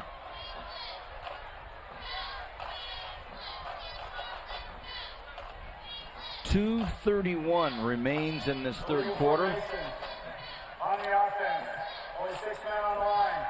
5 yards, replay first down. And Douglas back in the football game. And the call is going to come in from the quarterback himself, Evan Moore.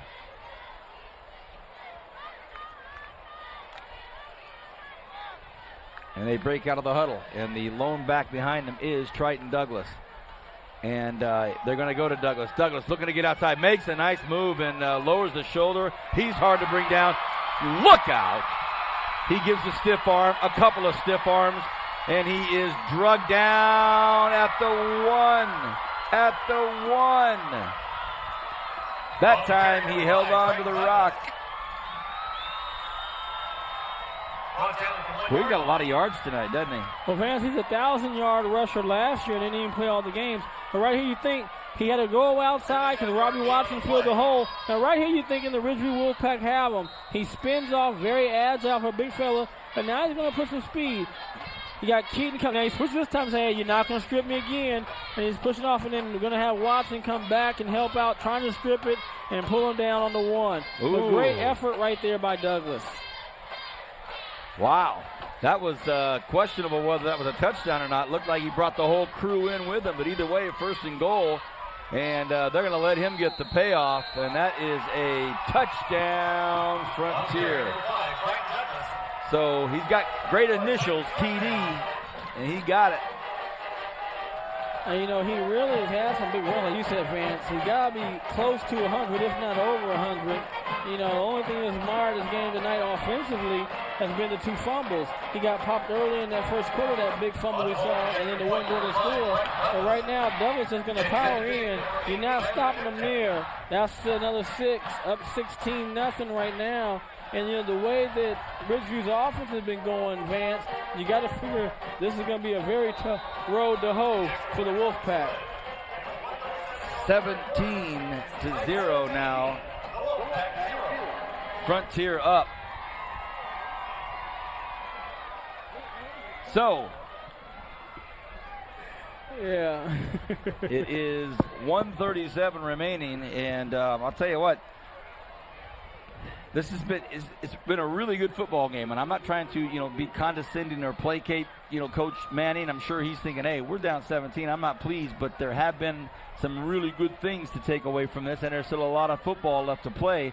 They just haven't been able to get a continuous spark in their offense to keep them going, and then they've had a couple of bad breaks close to the end zones. So let's see what they can muster up early in week 0 as far as togetherness, cohesiveness, and kind of see what they can piece together here with 1 quarter of football left. One thing that I think that Ridgeview has had in the past that I'm not seeing is they've had somebody on the outside, one of the receivers, Shannon Edwards from last year, guys who could make big plays and put a lot of pressure on the outside. They had Brock Martin. Brock Martin was a big-time player for him as he was able to make huge plays in the running game and passing game. They just don't seem to have those big play players yet. I think there's potential for them, but they haven't broken out. We haven't even seen them get beyond really the Frontier secondary where you say, oh, that's a chance for a big play. Long kick. Way too long, and that's going to drift into the southern part of the football field, and it'll be 1st and 10 from the 20-yard line. Let's see if Ridgeview can get something going. 1:37 left here in this 3rd quarter.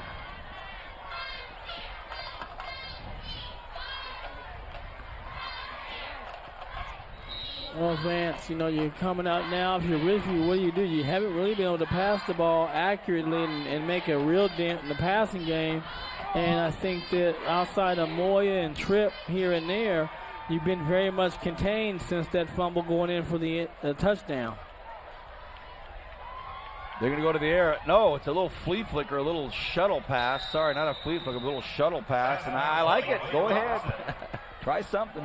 Again, they're trying to get something going. But, anytime you can't get the ball downfield offensively, it just makes it very difficult for your running game and your screen games to work because the defense have to respect it. They're not worried about getting beat downtown, so they stay here at home. They let you do the little shovel pass, and you're able to get stopped. 2nd and 10.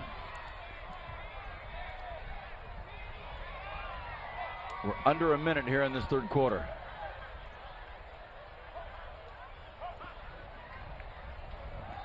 They go up the middle.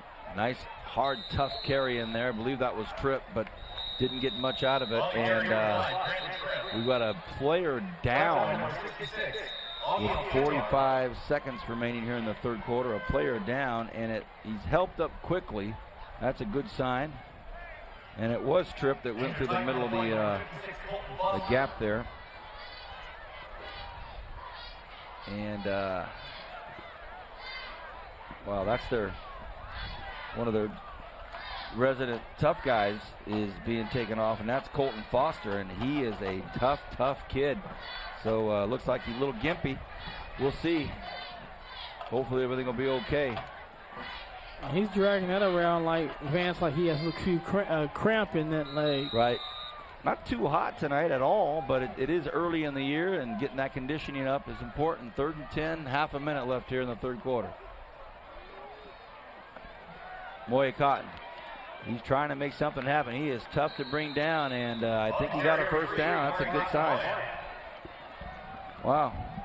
30.4 seconds remains in this 3rd quarter.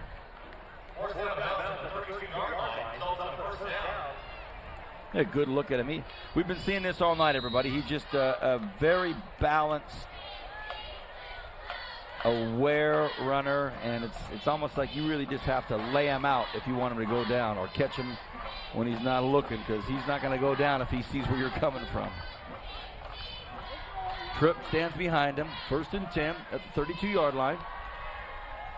Play action, bootleg, takes a look, throws one up, has a man downfield, and it is caught. What a catch. Great focus, great concentration out there. That is nice. And that's Ty Johnson right there, Vance. And that's what I was talking about. At some point, we haven't seen that where Ridgeview really has used their athleticism to get deep. And good throw there by Moya. You know, he sets up well. Looks like he's going to get his foundation good. And he follows through. Good pass, throws it out there to the receiver. Receiver does a great job of concentrating and securing the catch. Last play of the 3rd quarter, most likely.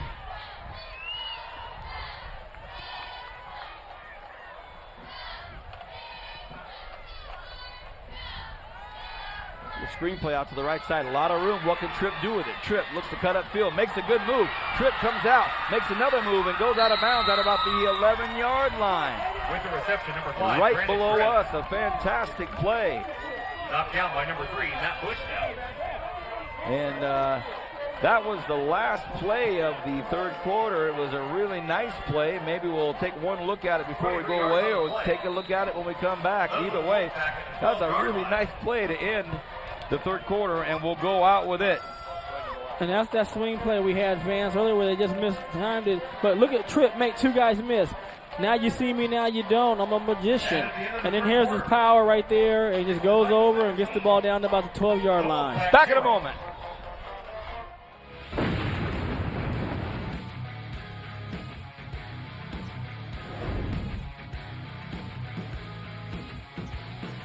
We're the kind of friend who knows how important it is for you to work with a reliable, dependable crew. They understand what you need, sometimes before you even know what you need. Which is why at Bright House Networks, we take great pride in our customer service, offering an on-time guarantee and customer support 24/7, 365 days a year. You know, I usually have a whole bunch of guys. The other guys are back at the office. Cool. Bright House Networks.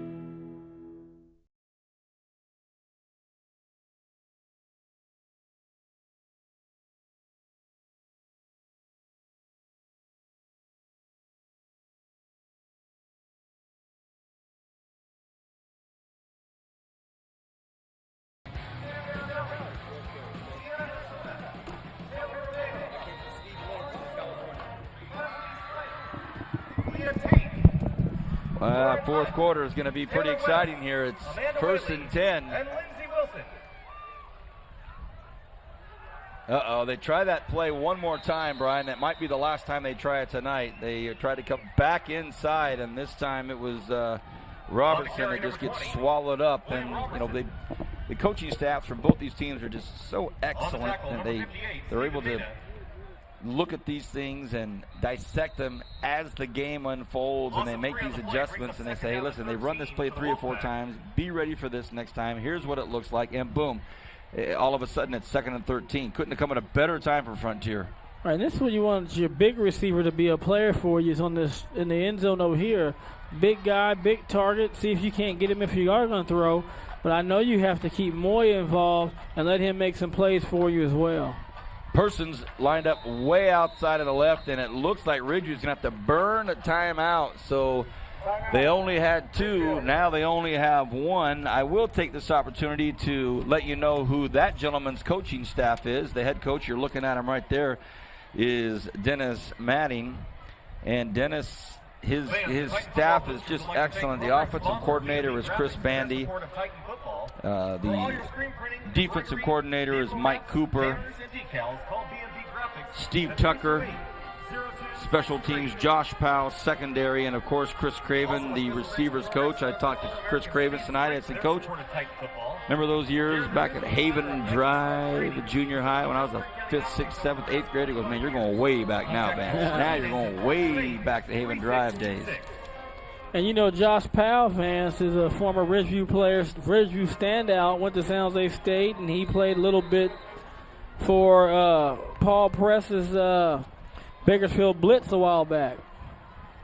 2nd and 13. What are they going to do? Can they get outside? It's going to be Moyer Cotton, and he looks, and a great move. Nice move. Does he get in? Does he get in?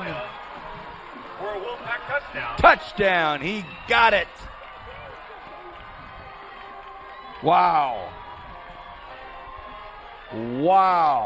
Now, great run right here, Vance. He's going to get outside, use his speed. Now he's going to cut up, but watch the block. You got a receiver down there, good block, gives him the crease he needs, and then he walks in. Not a walk in, but he just has to just do a little lean like he's in the 100-yard dash. We just talked about this, Brian. Can they get something going and make it, hold and stick and last? And they did it very early in the 4th. Oh, yeah, and again, you have plenty of time. Oh, watch out. Blocked. I don't know if that was blocked or just hit somebody in the back of the head, Vance, but 16-17, so that could be very crucial, Vance, in this comeback. It might put you in a situation where at some point you might have to go for 2. 17-6, and that puts a little bit of a sour taste in your mouth after that great touchdown. They've got the 6, but now all of a sudden they're down 11 instead of 10, so it adds to the drama possibly. And our good friend at the Bakersfield, California, Steve Lynch, great sports writer for the Californian. I just got a hold of him across the way. He's up in the booth over there, and I asked him about Triton Douglas. I said, hey, man, how many yards does TD have? And he said he has 127 on 12 carries. So a little over 10 yards a carry and a couple of big runs. So TD's doing it. That's the thing, when he gets going, Vance, and he has the speed to hit the sideline and run away from guys, so he shows that he has a total package. And like I said, over 10 yards a carry, that's you can't do it better than that.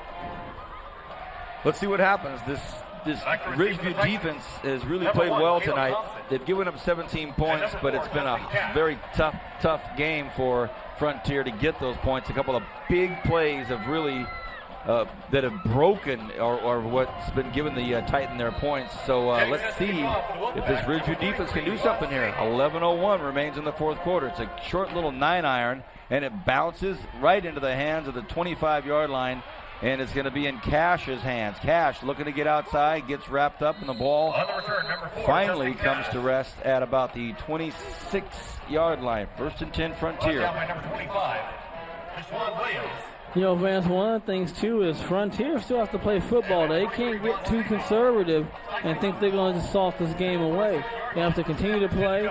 Ridgeview Wolfpack defense, I think they got to get a 3-and-out, get the ball back to your offense. Moya's starting to fill in it, completing passes, running the ball well. And you see right there on the kickoff return, they have good field position at the 28-yard line. TD gets to the left side, takes a big hit from brought down by number 4. Previon Alexander makes the hit. Nice hit, but boy, you got to really bring the wood if you want to knock out TD. And that's just a sophomore, so we're seeing another one of these sophomores for Ridgeview make an impact.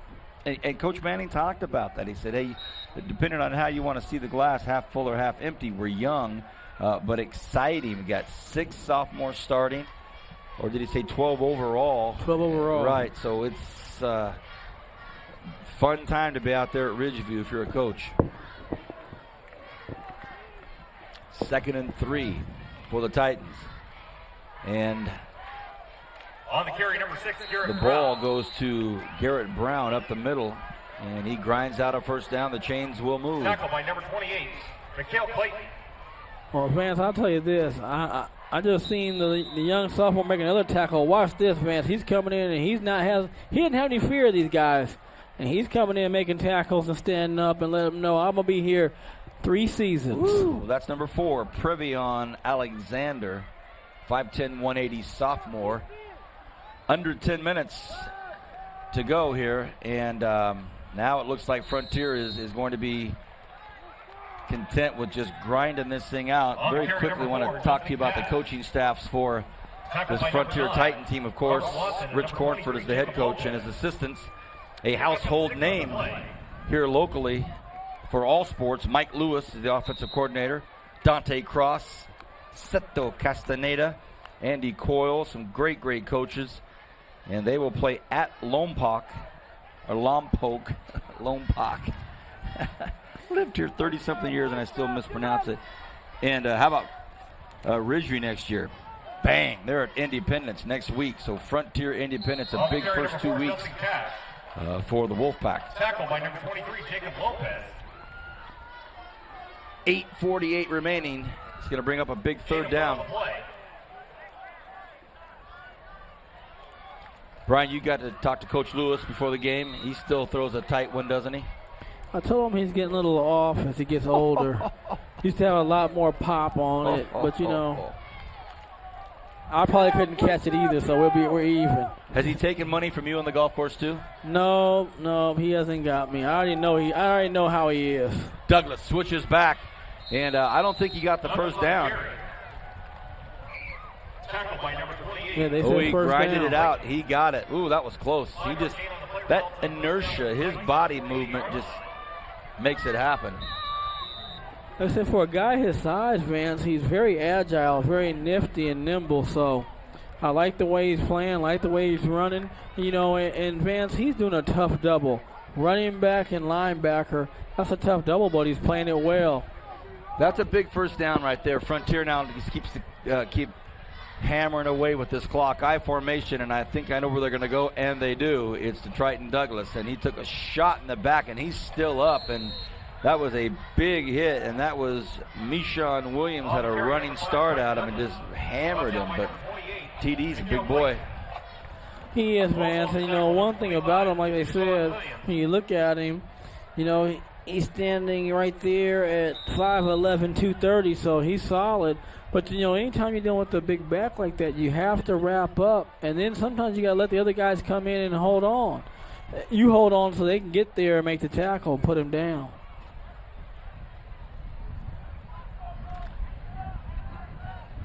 We're going to dip below 7 minutes here left in the fourth quarter. And they stay on the ground with their horse and Triton Douglas. Big guy, and they're going to go with him. And he was stripped of a touchdown. He was going to be in the end zone, but he got stripped at about the 3-yard line. Other than that, he's been really, you know. Well, you got to think this has come up the middle, and somebody's got to make a play right here for Ridgeview. But, you know, because you got to get the ball back. The clock is winding down 6 minutes. They've taken almost 4 minutes off the clock since they got the ball. That's why I said, Vance, I thought they needed to really go 3 and out after that kickoff.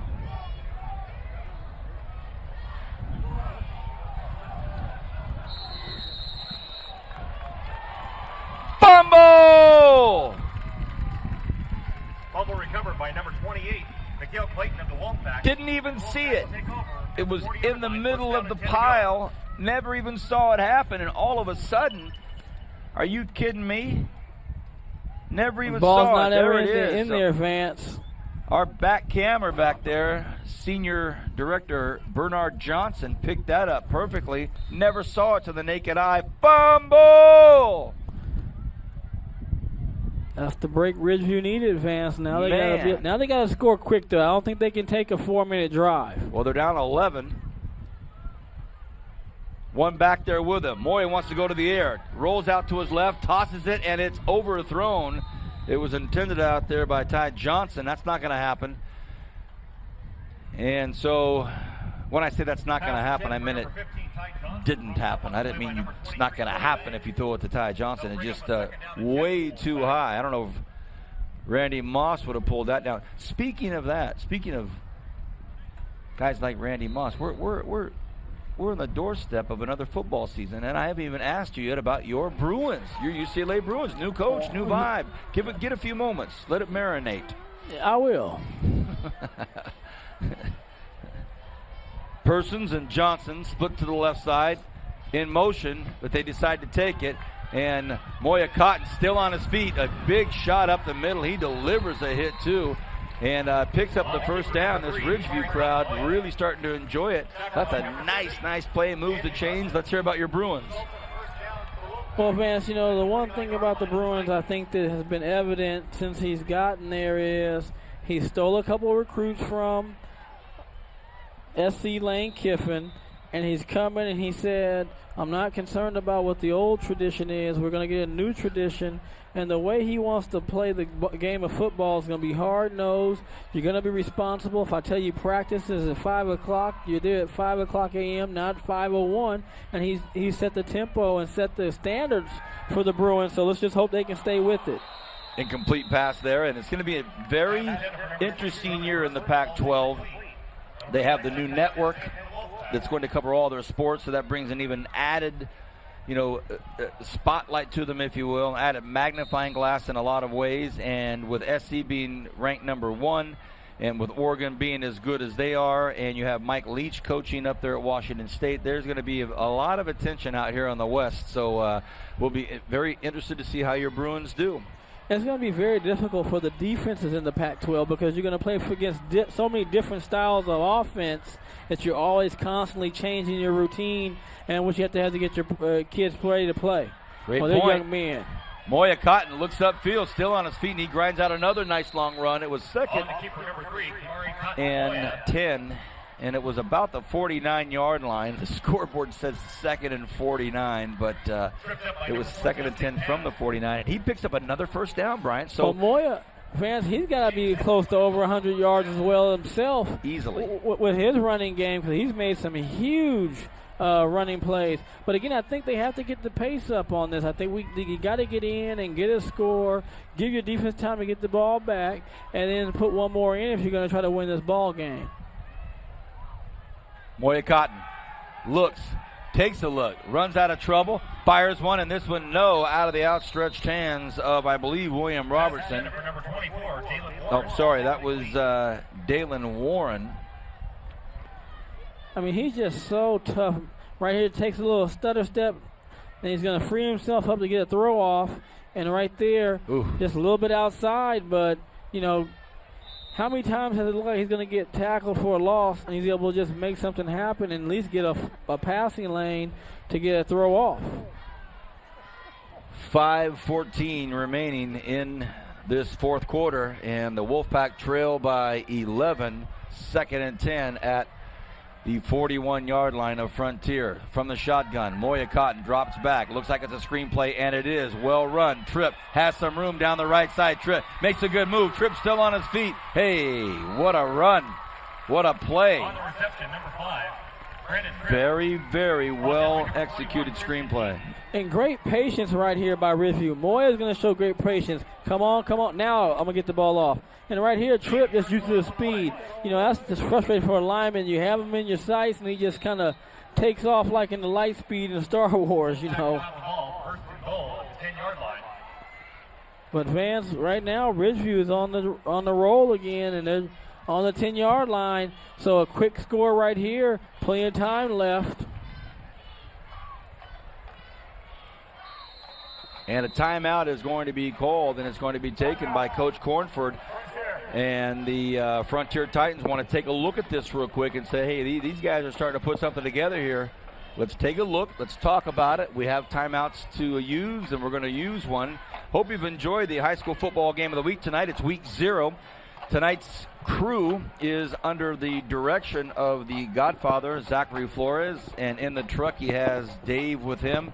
We're up on top of the scissor lift with Mark. Down on the grass, of course, is the world-renowned, highly recognized cameraman Carlos Anguiano.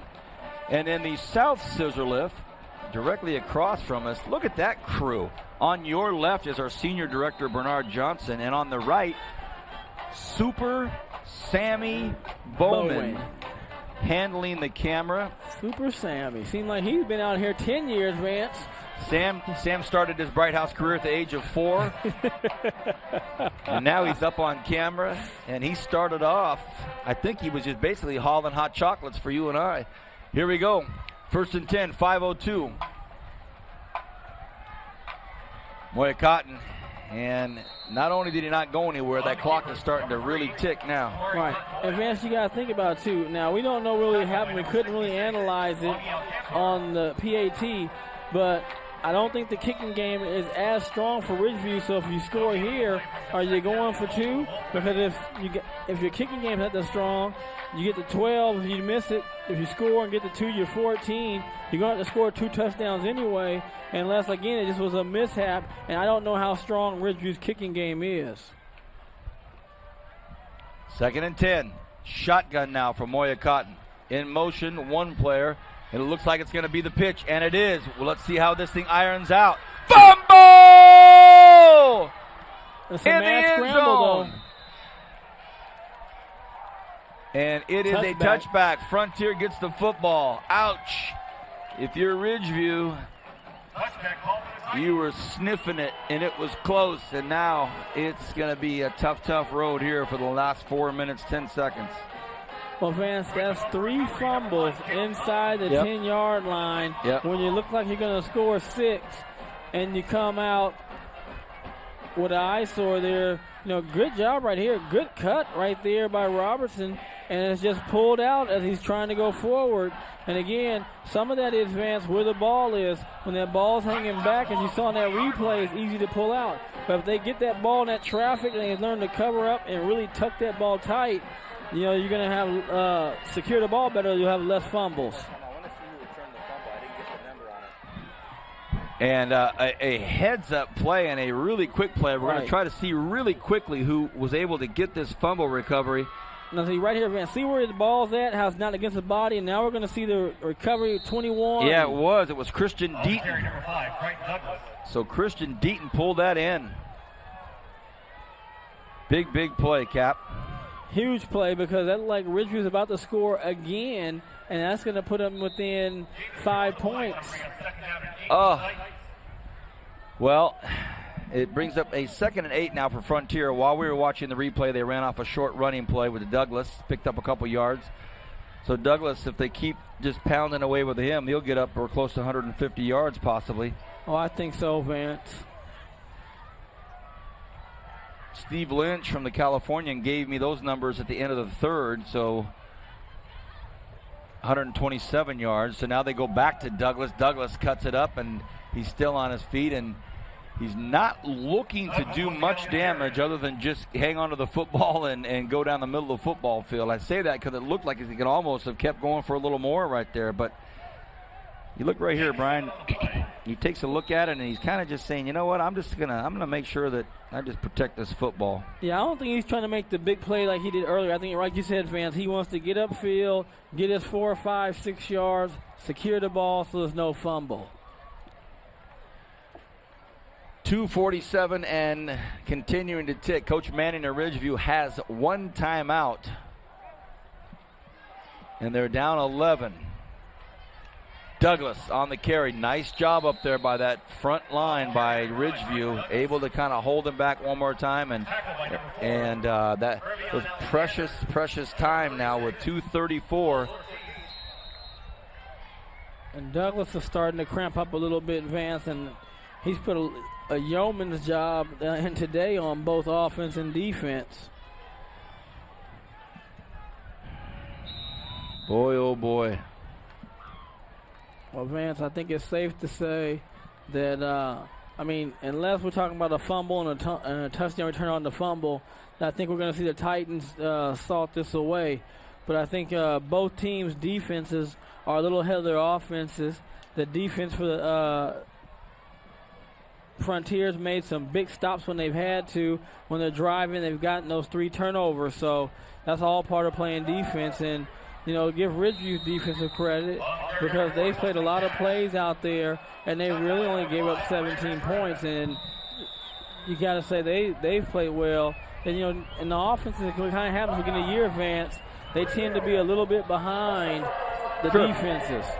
Brian, we've got the last time out taken by Ridgeview, and I want to cover something very quickly here. Your BHS Drillers, we may be there in a couple of weeks. In a couple of weeks, they're hosting Garces.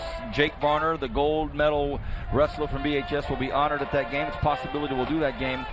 I bring that up because they finished 13-0 last year. They didn't get into the state championship playoffs, which everybody up here thought was just a crying shame. They've loaded up with a very, very difficult schedule early. I've spoken with Coach Gold. I talked to him last week. This is a a reloaded BHS team, and there are some reverberations around town that this could be another great team for the Drillers. And I say all because they keep bringing attention to Kern County. Well, Vance, here's the thing about it.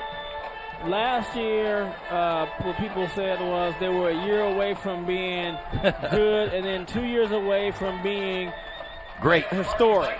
And they just went out last year and got the first 13 wins. Now they're looking at a situation where they want to run the table again or get another title. And I think they have a lot of guys, those young sophomores, and Kevin Hayes and Ashanti Rufus and